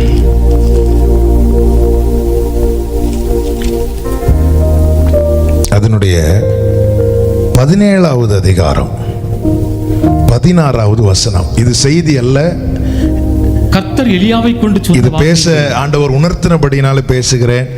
இதை யாராவது ஊழியக்காரங்க பார்த்துட்டு இருப்பீங்க. ஊழியக்காரர்களுக்கு பேசுற அளவுக்கு நான் இன்னும் வளரல, அதுக்குள்ள தகுதி இல்லை. ஆனா என்னை உணர்த்தின காரியத்தை யாராவது ஒருத்தங்களாவது பார்த்துட்டு இருப்பீங்கன்னா உங்களுக்கு பிரயோஜனமா இருக்கும் என்பதற்காக இந்த வசனத்தை சொல்லுகிறேன். 17-16. கர்த்தர் எலியாவை கொண்டு சொன்ன வார்த்தையின்படி, எலியா சொன்ன கர்த்தருடைய வார்த்தையின்படி என்று அங்கு எழுதவில்லை. கர்த்தர் எலியாவை கொண்டு சொன்ன வார்த்தையின்படி. அதன் அர்த்தம் என்ன? பேசுறது யாரு? கர்த்தர். ஆமென். அவ்வளவுதான். கர்த்தருடைய வார்த்தையை எடுத்து நாம் பேசுவது ஒரு புறம் இருக்கிறது, நம்மை எடுத்து கர்த்தர் பேசுறது இன்னொரு புறம் இருக்கிறது. நான் கர்த்தருடைய சமூகத்திலிருந்து வார்த்தையை வாங்கி கொண்டு பேசுவது ஒரு நிலை. அதையும் தாண்டின அடுத்த நிலை என்ன தெரியுமா? என்னை கர்த்தர் கரத்தில் எடுத்து தம்முடைய வார்த்தையை பேசுறது. இதனுடைய ரிசல்ட் என்ன தெரியுமா? 24வது வசனத்தை வாசிங்க. அப்பொழுது அந்த ஸ்திரீ எலியாவை நோக்கி, நீர் தேவனுடைய மனுஷன் என்றும் உம்முடைய வாயிலிருந்து பிறக்கும் கர்த்தரின் வார்த்தை உண்மை என்றும் இதனால் இப்போது அறிந்திருக்கிறேன். கைகளை உயர்த்தி ஆமென் சொல்லுங்க. தேசத்தில் பேசப்படுகிற கர்த்தருடைய வார்த்தைகள் உண்மை என்று புறஜாதிகள் மற்றவர்கள் சொல்லும்படிக்கு இப்படி நடப்பதாக எல்லா ஊழியர்களையும் கர்த்தர் கையில் எடுத்து அவர் பேசுவாராக. கர்த்தர் பேசுவாராக, கர்த்தர் பேசுவாராக. இனி தேசத்தில் மனுஷ சத்தம் வேண்டாம், கர்த்தரின் சத்தம் வெளிப்படுவதாக. அப்படி வெளிப்படும் போது அப்படிதான் நடக்கும். அந்த வார்த்தை எப்படிங்க மாறும்? அப்படி வெளிப்பட்ட யாராவது கேள்வி கேட்பாங்களா? அன்னைக்கு இப்படி சொன்னீங்களே, நடந்துச்சான்னு கேட்பாங்களா? கேட்க முடியாது. பேசுறது கர்த்தர். ஆமென். ஆமென். ஆமென். நினிவேக்கு யோனாவை அனுப்புறார், பேசுட்டார். எதுக்காக? அழிக்கிறதுக்கா? உண்மையாய் அழிப்பதுதான் தேவ சித்தம்னா எதுக்குங்க 40 நாள் கொடுக்கணும்? உன்னை உருவாக்குறது தான் கஷ்டமே தவிர உடைக்கிறது கஷ்டம் கிடையாது. ஒரே நாளில் சர்வத்தை உருவாக்குன கர்த்தருக்கு நினிவை அழிக்கிறதுக்கு 40 நாள் தேவையா? இல்ல. அப்படி இருக்க ஏன் 40 நாள் கொடுக்கிறார்? அதுதான் கிருபை, அதுதான் கிருபை, அதுதான் கிருபை. இந்த செய்தி அறிந்ததும் நினிவேயின் ராஜா உட்பட அத்தனை பேரும் தேட ஆரம்பிச்சிட்டாங்க. ஜீவ மார்க்கம் என்ன தேட ஆரம்பித்தார்கள். அப்பொழுது அவர்களுக்கு இருதயத்தில் உணர்த்தப்பட்டது, நீங்க தேவ சமூகத்தில் உபவாசத்தோடு தாழ்த்தி ஜெபித்தால் அவர் கிருபை செய்வார், அவர் கிருபை செய்வார். இதுதான் அப்போஸ்தலர் 2வது அதிகாரத்திலும் ஆமென், ஜனங்கள் குத்துண்டவர்களாகி, இருதயத்தில் குத்துண்டவர்களாகி தேவனை தேட ஆரம்பிக்கிறார்கள். தேவனுடைய வழியை, ஜீவ மார்க்கத்தை தேட ஆரம்பித்த போது அங்கே தேவன் அவர்களுக்கு பாராட்டின கிருபை என்ன தெரியுமா? அவர்களுக்கு ஜீவ மார்க்கம் தெரிவிக்கப்பட்டது. ஆமென். நாங்கள் என்ன செய்ய வேண்டும் என்று கேட்டார்கள். 37வது வசனத்திலே 38 முதல் வாசியுங்கள். பேதுரு அவர்களை நோக்கி, மனம் திரும்பி ஒவ்வொருவரும் மனம் திரும்புங்கள். முதலாவது மனம் திரும்புங்கள். அடுத்து வாசிங்க, பாவ மன்னிப்பு கண்டு இயேசு கிறிஸ்துவின் நாமத்தினாலே ஞானஸ்நானம் பெறுங்கள். அப்பொழுது பரிசுத்தாவின் வரத்தை பெற்றுக் கொள்வீர்கள். வேதம் காண்பிக்கிற ஜீவ மார்க்கத்தின் துவக்கம் இதுதான். மனம் திரும்புங்கள், மனம் திரும்புங்கள். உணர்வடைந்தவன் மனம் திரும்புவான். அவனுக்கு தேவன் தம்முடைய வழியை திருப்புவார், வழியை தெரிவிப்பார். தேடுவான் அவன். நான் என்ன செய்யணும்? அந்த தேடலுக்கு அவன் தேவன் தெரிவிக்கிறார் பாருங்க. அதுதாங்க கிருபை. உனக்கு தேவன் வழியை தெரிவிக்கிறார். காயினே, உன் காணிக்கை அங்கீகரிக்கவில்லை, நீ கோபப்படுவது நியாயம்தான். ஆனாலும் உன் மேல அவர் அன்பு வச்சிருக்கிறாரே. என் மேல அன்பு வச்சிருக்கிறாரா? எப்படி சொல்றீங்க? அவர் ஜீவ மார்க்கத்தை தெரிவிக்கிறாரே. காயினே, எப்படி தெரிவிக்கிறார்? சொன்னார் அல்லவா, உனக்கு நீ நன்மை செய்தால் உனக்கு மேன்மை இல்லையோ? உண்மையில அவருக்கு உன் மேல பாசம் இல்லை, உன் அங்கீகரிக்கிறது அவருக்கு விருப்பம் இல்லைன்னா அவர் உன்கிட்ட பேசி இருக்கவே மாட்டாரேப்பா. உன்கிட்ட இன்னைக்கும் பேசுறாரா? ஒரு நன்மை உனக்கு செய்யல, ஒரு வாக்குத்தத்தம் வாழ்க்கையில் நிறைவேறல, நீ நினைச்சது எதுவுமே நடக்கல.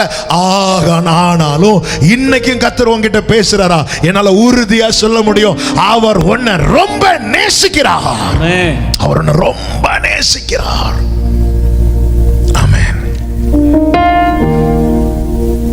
இங்கே என்ன செய்யணும்? அந்த தேடல் ஆரம்பிச்சதும் அவர்களுக்கு தெரிவிக்கப்படுகிறது. உணர்வடைந்தவன் தேடுவான், அவனுக்கு கர்த்தர் ஜீவ மார்க்கத்தை தெரிவிப்பார்.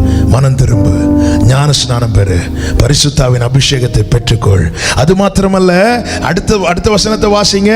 வாக்குத்தத்தமானது உங்களுக்கு, உங்கள் பிள்ளைகளுக்கும் நம்முடைய தேவனாகிய கர்த்தர் வரவழைக்கும் தூரத்தில் உள்ள யாவருக்கும் உண்டாயிருக்கிறது என்று சொல்லி இன்னும் அநேக வார்த்தைகளாலும் சாட்சி கூறி, அடுத்த வார்த்தை, மாறுபாடுள்ள இந்த சந்ததியை விட்டு விலகி மனம் திரும்பு, ரட்சிக்கப்படு, ஞானஸ்நானம் பெறு, ஆமென், அபிஷேகத்தை பெற்றுக் கொள்வாய். அது மாத்திரமல்ல, அடுத்து சொல்லுகிற வார்த்தை என்ன? உனக்கு வாக்குத்தத்தம் இருக்கிறது, உனக்கு நித்தியம் இருக்கிறது. அதனால நீ இனி எப்படி வாழணும் தெரியுமா? இந்த மாறுபாடான சந்ததியை விட்டு விலகி வாழணும். அதுதான் வேறுபட்ட வாழ்க்கை, வேறுபட்ட பிரித்தெடுக்கப்பட்ட வாழ்க்கை. அகத்திலும் புறத்திலும் அதை காண்பிக்கிறவனே உண்மையான கிறிஸ்தவன். ஆமென். அந்தரங்க வாழ்க்கையிலும் வெளியரங்க வாழ்க்கையிலும், ஆமென், தன் நடக்கையிலும் கிரியையிலும் வேஷத்திலும் அதை எவன் ஒருவன் காண்பிக்கிறானோ அவன்தான் தேவன் சொல்லுகிற, வேதம் அங்கீகரிக்கிற உண்மையான கிறிஸ்தவன். ஆமென். ஆமென். வருதா? ஆமென். ஆமென். ஹல்லேலூயா. நாங்க வெளியே எப்படி இருப்போம், உள்ள மட்டும் நாங்க சுத்தமா இருப்போம். இல்ல, நீ பிரித்தெடுக்கப்பட்டவன், நீ அது உன் நடக்கையில காட்டணும், உன் வார்த்தையில காட்டணும். சிலர் வெளியே காட்டுவாங்க பாருங்க, வேஷத்துல காட்டுவாங்க, கிட்ட போனா தெரியும் பாம்புக்குள்ள இருக்கிற விஷத்தை விட உள்ள நிறைய வச்சிருப்பாங்க. பாம்பாவது கொத்துனாதான் விஷம் இறங்கும், இவங்கெல்லாம் பார்த்தாலே இறங்கும், அப்படி வச்சிருப்பாங்க. உள்ளும் புறமும், உள்ளும் புறமும். எதுக்கு தெரியுமா? நீ இப்ப பரிசுத்தமாக்கப்பட்டிருக்கிற, இனி மகா பரிசுத்த ஸ்தலத்துக்கு போக போற, தெரிவிக்கப்படும். அதுக்கு தான் தேவன் சபையை வைத்திருக்கிறார், அதற்கு தான் சபையிலே கொண்டு வந்து சேர்க்கிறார், அதற்கு தான் உபதேசத்தை தருகிறார், அதற்கு தான் ஜெப ஐக்கியத்தை வைத்திருக்கிறார், சபை ஐக்கியத்தை வைத்திருக்கிறார், அந்யோன்யத்தை, அப்பம் பிட்குதலை என இப்படிப்பட்ட காரியங்கள் எல்லாம் தேவன் வைத்திருப்பது எதற்காக? இன்னும் இன்னும் சுத்திகரிக்கப்படுகிற அனுபவத்தை நோக்கி செல்ல. ஆமென். கடைசி மட்டும் சுத்திகரிக்கப்படுகிறவன் பாக்கியவான். ஆமென். நேரம் அதிகம் போகிறது. உணர்வடைந்தவன் உடைவான், அவனுக்காக கர்த்தர் உருகுவார். உணர்வடைந்தவன் அறிக்கை செய்வான், அவனுக்கு தேவ இரக்கம் கிடைக்கும். உணர்வடைந்தவன் தேடுவான், அவனுக்கு ஜீவ மார்க்கம் தெரிவிக்கப்படும். 4வது, உணர்வடைந்தவன் தீமையை அகற்றுவான். லூக்கா 19வது அதிகாரம் அதனுடைய 8வது வசனம். Thank you Holy Spirit. லூக்கா 19வது அதிகாரம் அதனுடைய 8வது வசனம்.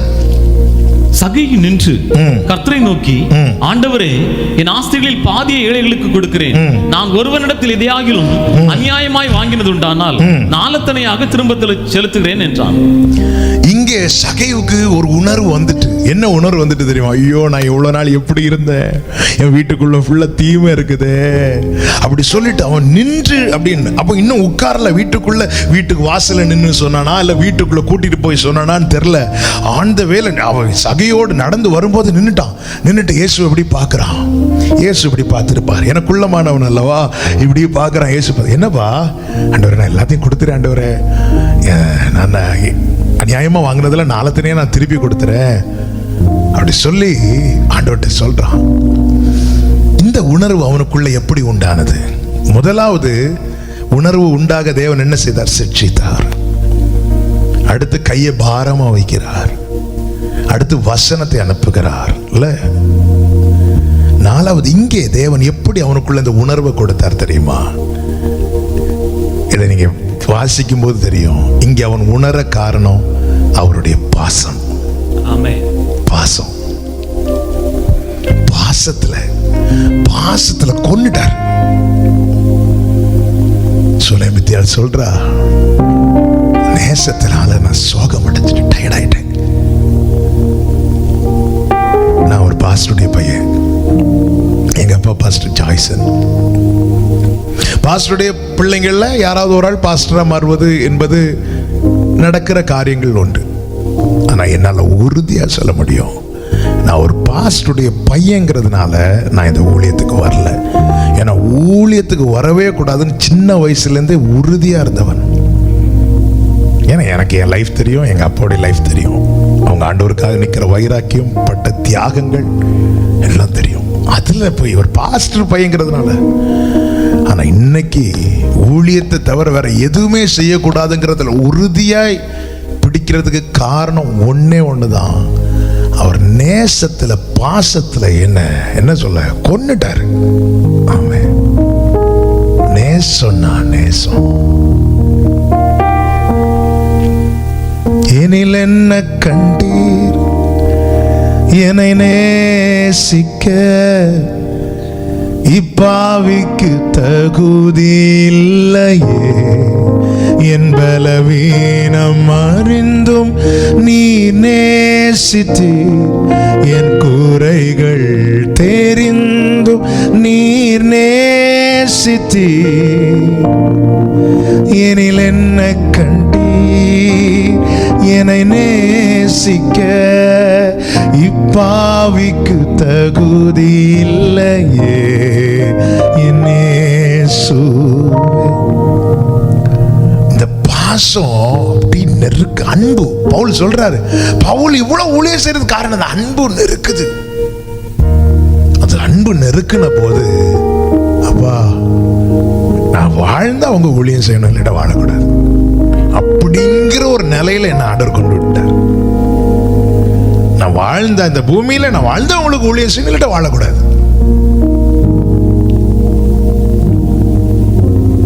சகையுக்கு அவர் பாசத்தை, அதாவது ஒரு பாசம் அவர் காண்பித்த அன்பின் ஒன்றை நினைக்கிறதுக்கு முன்னாடி அடுத்தது, அதை நினைக்கிறதுக்கு முன்னாடி அடுத்தது, இது சகைவை வந்து நெருக்கிட்டு. இங்க பாருங்க, முதல்ல அவர் என்ன செய்கிறார் பாருங்கள். 19வது அதிகாரம் அதனுடைய 5வது வசனம்.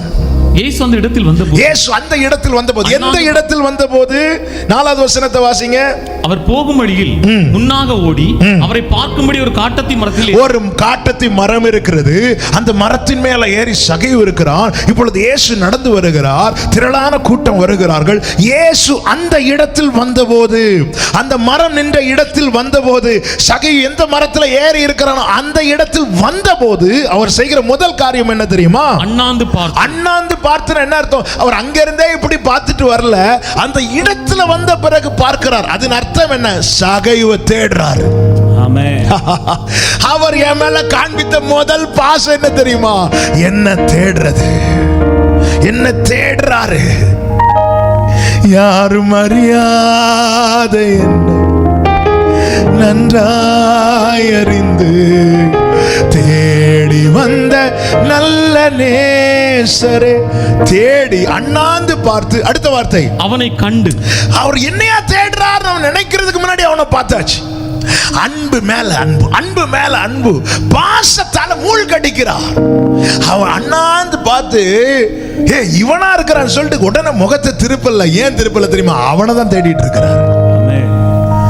சில பார்த்துருக்கீங்களா? சில ஃபங்க்ஷன்ல ஒரு சில இடத்துல போயிருப்போம், அப்படியே சுத்தி பார்த்துருப்பாங்க. நம்மளை பார்த்ததும் சிலர் உடனே முகத்தை திருப்புவாங்க. பார்த்துருக்கீங்களா? இதுதாங்க உலக உறவு.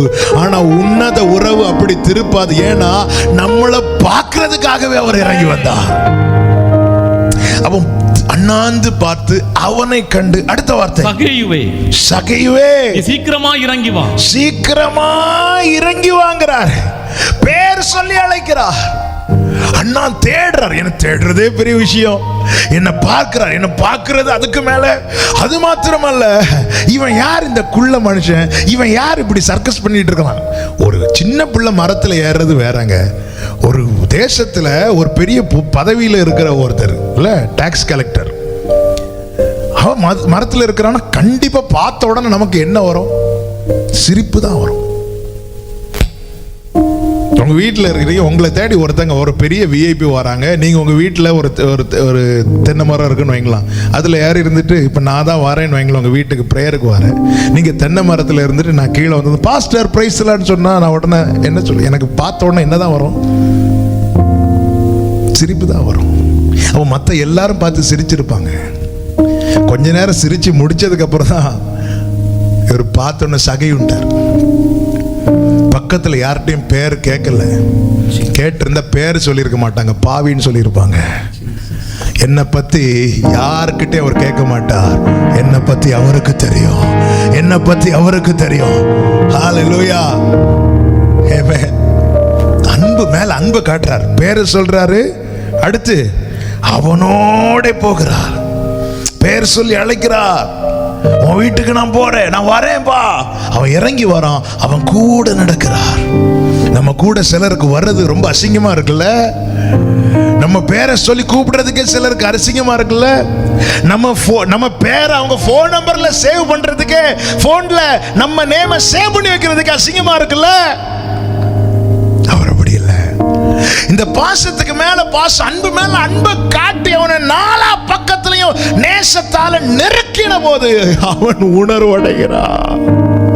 அப்பா சிட்சித்து மட்டும் உணர்த்துகிறவர் அல்லங்க, அவர் பாசம் காட்டி உணர்த்துகிறவர். நான் இது சொல்லும் போது என் தகப்பனை நான் நினைக்கிறேன். எங்க அப்பா ரொம்ப சத்தம் போட்டுலாம் நான் பார்த்தது கிடையாது. ரொம்ப ரேரா தான் இருக்கும். ஆனா சில நேரத்தில் அவங்க தர பெரிய பனிஷ்மெண்ட் என்ன தெரியுமா? பேசாம இருப்பாங்க. பேசாம இருப்பாங்க. எங்கள்கிட்ட தப்பு வெளிப்படும் போது எங்க அம்மா சத்தம் போடுவாங்க, எங்க அப்பா வந்து பேசாம இருப்பாங்க. அந்த வலி இருக்கு தெரியுமா? ஏன்? பாசம். இந்த பாசம், அவருடைய பாசம் வேற. அந்த அந்த நேசத்தை உணர்ந்து ஊழியத்துக்கு வந்தவங்க தான் கடைசி வரை நின்னாங்க. பேதுரு அழைச்சது நேசத்தை, அன்பு கூறுகிறியா, எஸ் வா அப்படின்ட்டாரு. எந்த பைபிள் காலேஜில் படிச்சிருக்க? உனக்கு என்ன கிரீக் தெரியுமா, இதெல்லாம் கேட்கல. பாட தெரியுமா, கேட்கல. ஒண்ணுமே கேட்கல. என்ன நேசிக்கிறியா, வந்துரு. பாசத்தால் உணர்த்துகிறார். அப்படி அவன் உணர்வடைந்த போது அவனுக்கு தேவன் என்ன கொடுத்தார் தெரியுமா? சரியான கிஃப்ட் கொடுத்தார். என்ன கிஃப்ட் தெரியுமா? அந்த குடும்பத்துக்கு ரட்சிப்பை கொடுத்தார். தீமை அகற்று. உணர்ந்தவன் தீமை அகற்றுவான். தேவனுக்கு பிரியமில்லாதது என் வாழ்க்கையில இருக்கக்கூடாது, என் வீட்டில் இருக்கக்கூடாது, என் அறையில இருக்கக்கூடாது. ஆண்டவரே, நீர் எனக்கு தந்த வீடு ஆண்டவரே, இதுக்குள்ள உமக்கு பிரியமில்லாதது இருக்கக்கூடாது. நீர் எனக்கு தந்த குடும்பம் ஆண்டவரே, உமக்கு பிரியமில்லாதது இதுக்குள்ள இருக்கக்கூடாது. தீமை அகற்றுவான். ஆமென். ஐந்தாவது, வேகமா சொல்லி முடிக்கிறேன். உணர்ந்தவன் சித்தம் செய்ய துடிப்பான். அப்போஸ்தலர் 9வது அதிகாரம் 5-6 வசனங்களை வாசியுங்கள். அதற்கு அவன், ஆண்டவரே நீர் யார் என்றான். அதற்கு கர்த்தர், நீ துன்பப்படுத்துகிற இயேசு நானே. முள்ளில் உதைக்கிறது உனக்கு கடினமாம் என்றார். அவன் நடுங்கி திகைத்து, ஆண்டவரே நான் என்ன செய்ய சித்தமாயிருக்கிறீர் என்றான். அதற்கு கர்த்தர், நீ எழுந்து பட்டணத்துக்குள்ளே போ. நல்ல கவனிங்க. தமஸ்குவை நோக்கி வேகமாய் புறப்படுகிறான். பவுலாய் மாறின சவுல் போகிற வழியில கர்த்தர் அவனை சந்திக்கிறார். இங்கே தேவன் எப்படி உணர்த்துகிறார் தெரியுமா? சந்தித்து உணர்த்துகிறார். அந்த சந்திப்பு சில வேளைகளில் வேதனையை கொண்டு வரும், சில வேளைகளில் பயத்தை கொண்டு வரும். தேவன் பல விதங்களிலே நம்மை சந்திப்பார்.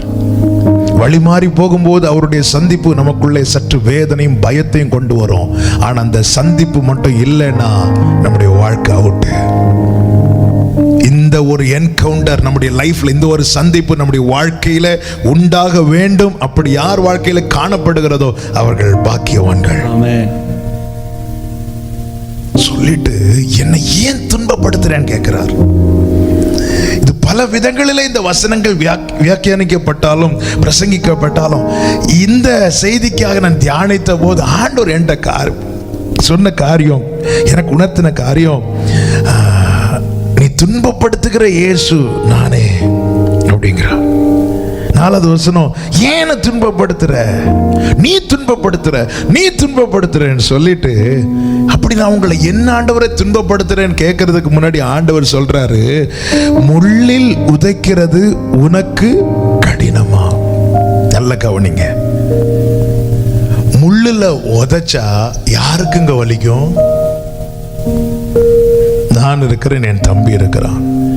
நான் முள்ளில ஓங்கி உதைச்சா என் கால் வலிக்குமா அவன் கால் வலிக்குமா?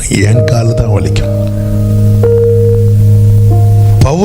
பவுலின் இந்த அனுபவம் என்பது அப்படிதான். முள்ளுல மிதிக்கிறான். ஆனா அங்கிருந்து ஒருத்தர் சொல்றாரு, எனக்கு வலிக்குதுப்பா, என்ன ஏன் துன்பப்படுத்துற?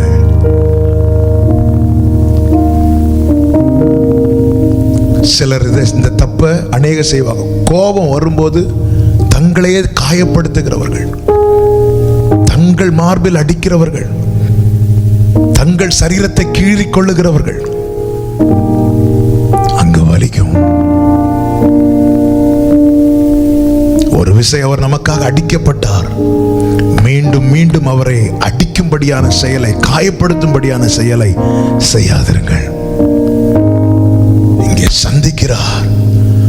சந்தித்த போது பவுல் சொல்றான், எனக்கு வலிக்குது. ஆண்டவர் சொல்றாரு, இவ்வளவு காலம் நீ பண்ண செயல் எனக்கு வலிச்சுது. அவன் உணர்த்தப்படுகிறான், நான் தெரிந்து கொண்ட பாதை தவறு, நான் செய்கிற காரியம் தவறு, நான் செல்லுகிற என்னுடைய நோக்கம் தவறு, எல்லாம் தவறு என்பதை உணர்ந்து கொண்டது அவன் தேவ சமூகத்தில் கேட்கிறான், நான் என்ன செய்ய சித்தமாயிருக்கிறீர்? சித்தம் செய்ய துடிக்கிறான். தமஸ்குவுக்கு போக வைக்கிறார். அங்கே 3 நாள் ஜெபித்துக் கொண்டிருந்த போது அவனுக்கு தேவ சித்தம் தரிசனமாய் வெளிப்படுத்தப்பட்டது. உணர்ந்தவன் சித்தம் செய்ய துடிப்பான், அவனுக்கு தேவ சித்தம் வெளிப்படுத்தப்படும். இன்னும் அநேகருக்கு இன்னும் என்ன குறித்து தேவ சித்தம் என்ன தெரியாம அநேகர் இருக்கிறீங்க. இயேசுவின் நாமத்தில் சொல்றேன், நீ உண்மையாய் உணர்வடைவாயானால் within 3 daysல உனக்கு வெளிப்படுத்தப்படும். 3 நாள் தான் உண்மையா உணர்வடைந்தா வெளிப்படுத்தப்படும். கர்த்தர் வெளிப்படுத்துகிறவர். உணர்வடைந்தவன் சித்தம் செய்ய துடிப்பான். 2 வசனம் கூட நான் 2 காரியம் கூட சொல்லி நான் ஜெபிக்க விரும்புகிறேன்.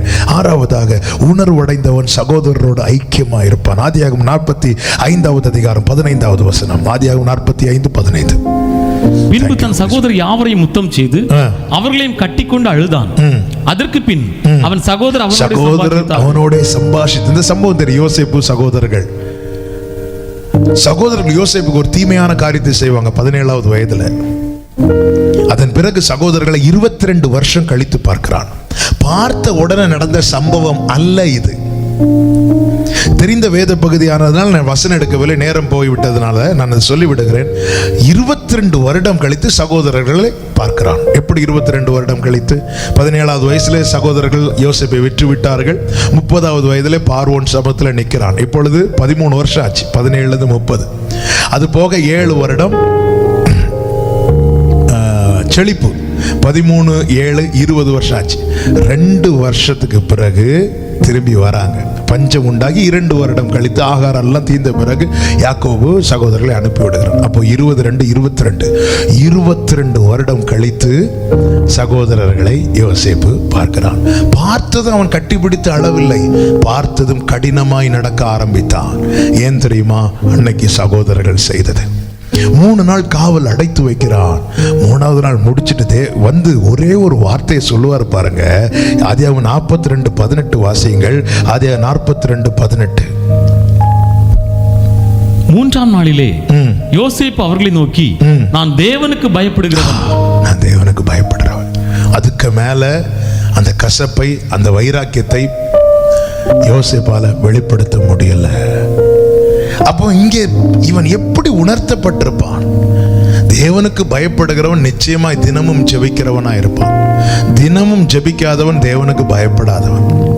தேவனுக்கு பயப்படுகிறவன் அவருடைய வார்த்தைக்கு கீழ்ப்படுகிறவனா இருப்பான். அவருடைய வார்த்தைக்கு கீழ்ப்படியாதவன் தேவனுக்கு பயப்படாதவன். அவன் இவங்களை கடினமா நடத்தி இவங்களை காவல்ல வைத்த பிறகு தேவ சமூகத்தில் போய் இருந்திருப்பான். தெய்வ பிரசன்னத்தை அனுபவித்திருக்க மாட்டான். என்னண்டவரே பேசவே மாட்டேங்கிறீங்கன்னு சொல்லும் போது, நீ என்னப்பா அவன் சகோதரர்களை எப்படிப்பா நடத்துற? ஆண்டவர் அவங்க எனக்கு என்ன செஞ்சாங்க தெரியுமா? யோசேப்பே, 22 வருஷத்துக்கு முன்னாடி உன் சகோதரர்கள் உனக்கு செய்ததை நீ நினைக்கிறியா? அல்லது இந்த 22 வருஷமும் நான் உனக்கு செய்தேனே அதை நீ நினைக்கிறியா? நீ ரெண்டையும் நினை யோசேப்பே.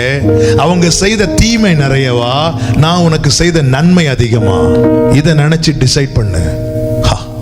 யோசேப்புக்கு அதுக்கு மேல கசப்பையோ வைராக்கியத்தை எதையும் வைக்க முடியவில்லை. அவன் வந்தான். அதன் பிறகு நடந்ததெல்லாம் என்ன தெரியுமா? அவர்களை கட்டி அணைத்து முத்தமிட்டது மாத்திரமல்ல, ஆமென், அவர்களை தேசத்தில் நல்ல நிலையில வைக்கும்படிக்கு எவ்வளவு பிரயாசப்படணுமோ அவ்வளவு பிரயாசப்பட்டான். இயேசுவின் நாமத்திலே சொல்கிற, உணர்வடைந்தவன் ஐக்கியமா இருப்பான். உணர்வடையாதவன் கசப்பை வைராக்கியத்தை இருதயத்தில் வைத்துக் கொண்டிருப்பான். அவன் தேவனுக்கு பயப்படாதவன். சகோதரரோடு பேசுறீங்களா? உடன் பிறந்த சகோதரர்களோடு நல்ல பழகுறோமா? உடன் பந்தி இருக்கிறவர்களோடு நல்ல ஐக்கியமா இருக்கிறோமா? என்ன வந்தாலும் இவங்கள்ட்ட பேச மாட்டேன்னு சொல்றோமா? அப்படிப்பட்ட நிலை இருக்குமானால் நாம் இன்னும் உணர்வடையவில்லை. நம் இருதயத்தை கடினமாக்குகிறோம். இந்த உலகம் நமக்கு செய்த தீமையை காட்டிலும், உறவுகள் நமக்கு செய்த தீமையை காட்டிலும் அப்பா நமக்கு செய்த நன்மை அதிகங்க. அதை இப்படி ஆண்டவர் சொல்றாங்கன்னு வைங்களேன். நான் உனக்கு செய்த நன்மையெல்லாம் எண்ணி முடிச்சுட்டு மனிதர்கள் உனக்கு செய்த தீமையை எண்ணுன்னு மட்டும் ஆண்டவர் சொல்லிட்டாருன்னா, நம்ம அதெல்லாம் எண்ணி முடிக்கிறதுக்குள்ள இந்த ஆயுசு போயிடும். நம்ம எதை நினைக்கிறோம்? அவன் உணர்வடைந்த போது அவன் எல்லாரோட ஐக்கியமானான். அதனால என்ன கிடைத்தது தெரியுமா? அந்த தேசத்துல அவன் முழு குடும்பத்துக்கும் தயவு கிடைத்தது. அவன் குடும்பம் எல்லாமே மேய்ப்பர்கள், எகிப்தியருடைய பார்வையிலேயே ஆடு மேய்க்கிற எபிரேயர்கள் அருவருப்பா பார்க்கப்படுறவங்க. ஆனா இவன் உணர்வடைந்த ஒரு யோசேப்பு நிமித்தம் அவர்கள் எல்லாருமே ஆச்சரியமாய் பார்க்கப்பட்டார்கள். ஐக்கியமா இருக்கிறோமா? என்ன வந்தாலும் இவங்கள்ட்ட பேச மாட்டேன். நீங்க ஏன் அந்த ஃபங்க்ஷன் போகல? அங்க இன்னார் வராங்க அதனால நான் போகல. இதுவா தெய்வ பயம்? மனுஷன் செய்த தீமையை ரொம்ப நினைக்கிறோம், கர்த்தர் செய்த நன்மை அப்படியே மறக்கிறோம். தீமையை நினைக்கிறவன் நன்மையை மறக்கிறான், நன்மையை நினைக்கிறவன் தீமையை குறித்து யோசிக்கவே மாட்டான். ஏழாவது, உணர்வடைந்தவன் திரும்புவான். லூக்கா 17வது அதிகாரம் 17 முதல் வாசித்தால் தெரியும். இளையகுமாரன் தெரிந்த சம்பவம்.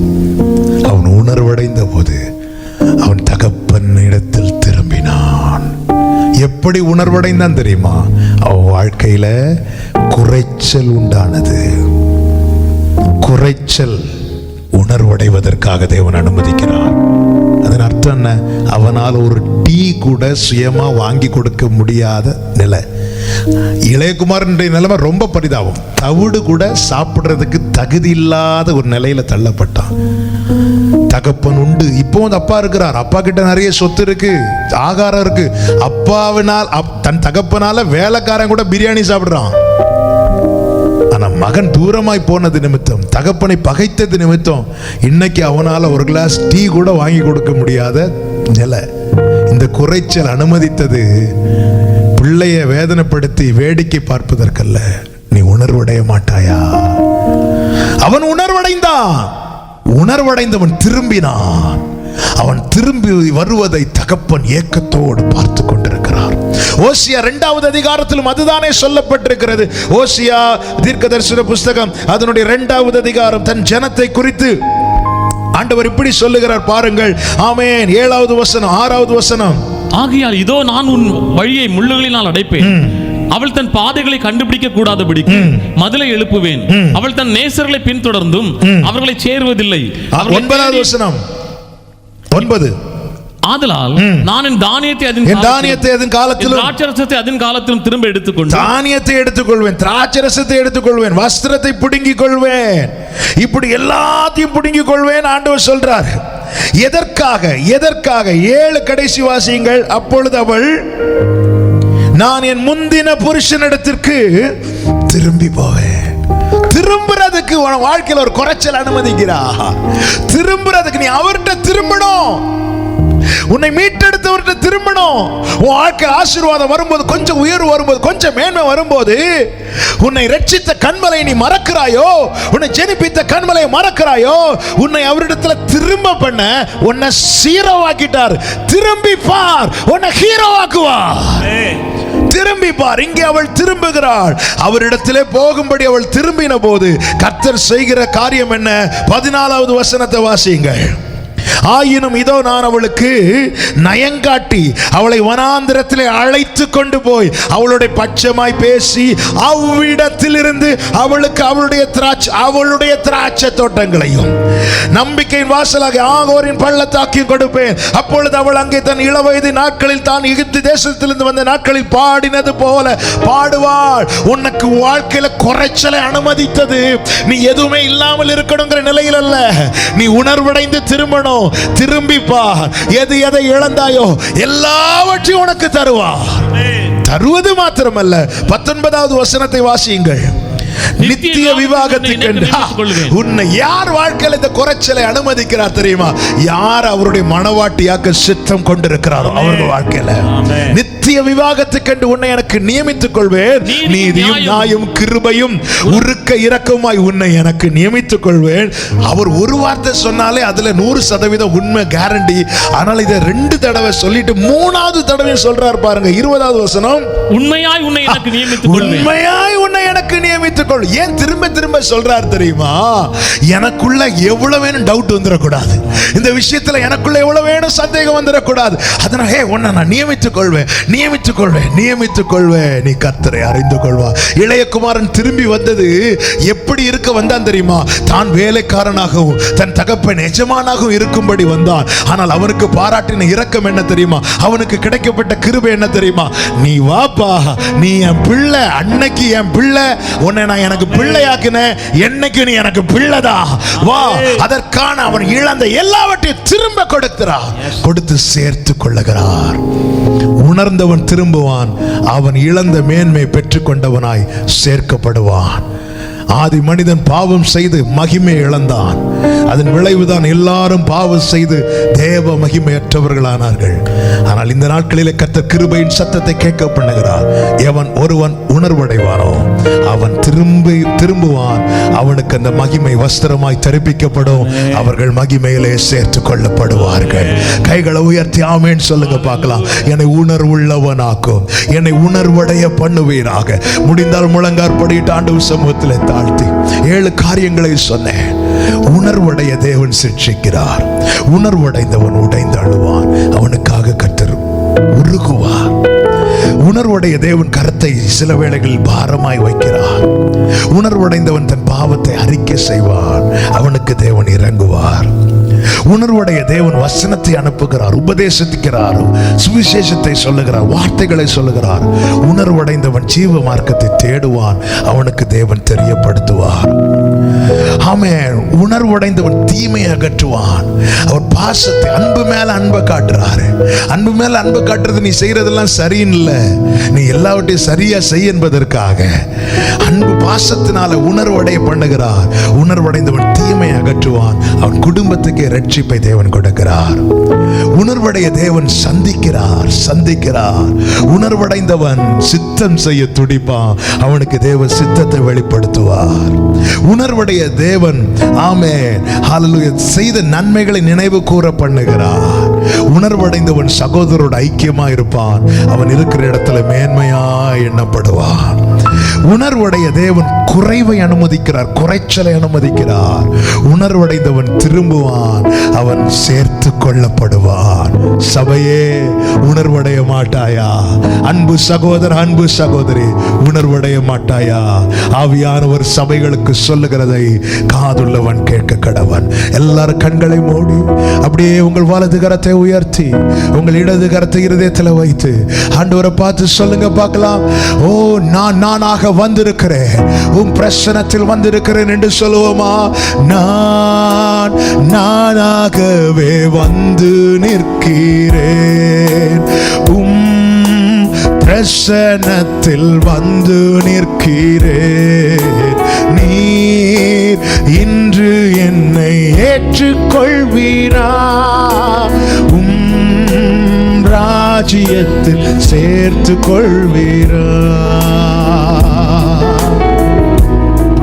ஓ, நானாகவே வந்து நிற்கிறேன். அப்பா, பிரசனத்தில் வந்து அப்பா, வேற எங்க போவேன்?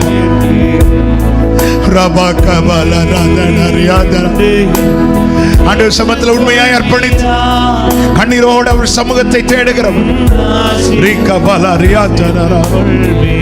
ஆமென் சொல்லுமா. யோசேப்பை போல் நான் ஒழுங்கில்லையே, யோசேப்பை போல் நான் ஒழுங்கில்லையே, நோவாவை போல் நீதிமானும் இல்லையே. தகப்பனே, எங்கள் ராஜாவே, எங்களை நீர் அறிவீர் அல்லவா? ஆமென். ஆபிரகாமை போல் விசுவாசி இல்லையே, தானியேலை போல். 2 கைகளை விரித்து சொல்லுங்க. நானாக தானாக வந்து நிற்கிறேன்.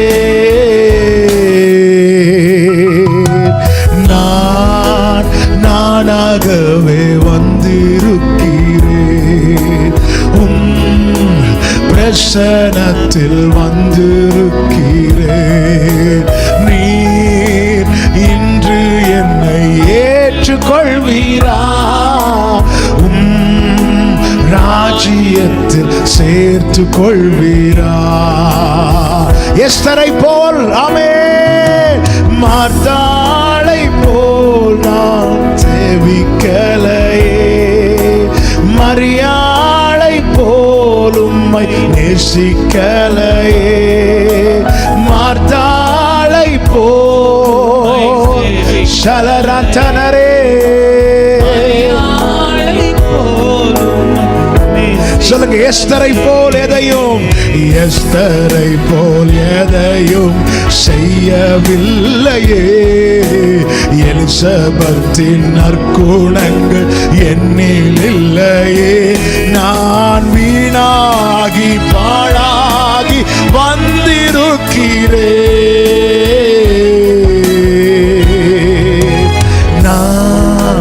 நானாகவே வந்து நிற்கிறேன். பிரசன்னத்தில் வந்து நிற்கிறேன். நீ இன்று என் உண்மையாய் உணர்வோடு சமூகத்தில் திரும்பி இருக்கிற வந்திருக்கிற அர்ப்பணித்திருக்கிற ஒவ்வொருவருக்காய் ஜெபிக்கிறேன். நீர் உருகுகிறவர் அல்லவா, நீர் இறங்குகிறவர் அல்லவா, நீர் ஜீவ மார்க்கத்தை தெரியப்படுத்துகிறவர் அல்லவா, நீர் ரட்சிப்பை கட்டளையிடுகிறவர் அல்லவா, ஆண்டவர் நீர் மேன்மைப்படுத்துகிறவர் அல்லவா, சித்தத்தை வெளிப்படுத்துகிறவர் அல்லவா. இழந்த ஆண்டவரே எல்லா அதிகாரங்களை திரும்ப கொடுத்து மகிமையிலே சேர்த்துக் கொள்ளுகிறவர் அல்லவா. எங்களை உணர்வுள்ளவர்களாக்கும், எங்களுக்கு உணர்வை தாரோ ஆண்டவரே, உணர்வை தாரோ, உணர்வை தாரோ. உணர்வற்றவர்களால் உம்மை வேதனைப்படுத்தாதபடிக்கு, உம்மை கோபப்படுத்தாதபடிக்கு உம்முடைய சமூகத்திலே காணப்பட அப்பா எங்களுக்கு உணர்வை தாரும், உணர்வை தாரும், உணர்வுள்ளவர்களாய் மாற்றும். ஆமென், ஆமென். நல்ல கரங்களை தட்டி அப்பாவுக்கு மகிமை செலுத்துவோமா? முழு பலத்தோடு கரங்களை தட்டி எஸ், ஹalleluya, ஹalleluya. நன்றி தகப்பனே, நன்றி இயேசுவே. Thank you Jesus. Hallelujah, hallelujah. எல்லாரும் கர்த்தரை ஸ்தோத்திரிப்போம், கரங்களை உயர்த்தி ஹalleluya. ஸ்தோத்திரம், ஸ்தோத்திரம், ஸ்தோத்திரம் ஆண்டவரே. பரிசுத்த பிதாவே, இரக்கமுள்ள தகப்பனே, நன்றியோடு துதிக்கிறோம், ஸ்தோத்திரிக்கிறோம், மகிமைப்படுத்துகிறோம், வாழ்த்துகிறோம். இந்த நல்ல பரிசுத்த ஆராதனைக்காய் ஸ்தோத்திரம். பாட, துதிக்க, ஆராதிக்க கிருபை செய்தீரே, நன்றி. கர்த்தர் எங்களோடு பேசிய நம்முடைய நல்ல வார்த்தைகளுக்காய் நன்றி ஆண்டவரே. உணர்வற்றவர்களாய் உமக்கு வேதனையும் கோபத்தையும் உண்டாக்காமல் அப்பா, உணர்வு உள்ளவர்களாய் இப்படி சமூகத்திலிருந்து இரக்கத்தை பெற்றுக்கொள்ள, இந்த சகாயம் கிடைக்கும் காலத்தில் உம்மை நோக்கி பார்க்க உணர்வுள்ள இருதயம் உள்ளவர்களாய் காணப்பட எங்களுக்கு உதவி செய்யும். அர்ப்பணித்து ஜெபித்த ஒவ்வொருவரையும் ஆசீர்வதியும், உருவாக்கும், பெரிய காரியங்களை செய்யும். ஒவ்வொருவருக்கு இந்த வாரம் மகிழ்ச்சியின் வாரமாய், ஆசீர்வாதமான வாரமாய் கர்த்தர் மாற்றித்தாரும். தேசத்தில் சேமத்தை, விடுதலை, கிருபையாய் கட்டளையிடும். ஒவ்வொருவரை கண்மணி போல காத்துக்கொள்ளும். தேவ சமாதான கிருபை ஒவ்வொருவரையும் சூழ்ந்து கொள்ளும்படி செய்யும். எல்லா தீங்குக்கும் பொல்லாப்புக்கும் விலக்கி மறைத்து காத்துக்கொள்ளும். எல்லா தேவைகள் சந்திக்கப்பட உதவி செய்யும். அதிகமாய் உம்மை தேட, உம்மை நேசிக்க, உம்மை பற்றிக்கொள்ள எங்கள் ஒவ்வொருவருக்கும் கிருபை தாரும். கன, மகிமை, துதி, ஸ்தோத்திரம் எல்லாமும் ஒருவருக்கே செலுத்துகிறோம். இரட்சகர் இயேசு கிறிஸ்துவின் நாமத்தில் ஜெபிக்கிறோம் எங்கள் இரக்கமுள்ள நல்ல பிதாவே, ஆமென். என் ஆத்துமாவே கர்த்தரை ஸ்தோத்திரி, என் முழு உள்ளமே கர்த்தருடைய பரிசுத்த நாமத்தை ஸ்தோத்திரி. என் ஆத்துமாவே கர்த்தரை ஸ்தோத்திரி, கர்த்தர் செய்த சகல உபகாரங்களை மறவாதே. ஆமென். நம்முடைய கர்த்தராகிய இயேசு கிறிஸ்துவின் கிருபையும், பிதாவாகிய தேவனுடைய அன்பும், பரிசுத்த ஆவியானவருடைய ஐக்கியமும் சிநேகமும் பாதுகாவலும் நம் அனைவரோடும் கூட, எல்லா பரிசுத்தவான்களோடு கூட கர்த்தருடைய வருகை மட்டும் தங்கி இருப்பதாக. ஆமென். ஹalleluya. God bless you. கர்த்தர் உங்களை ஆசீர்வதிப்பாராக. ஆமென்.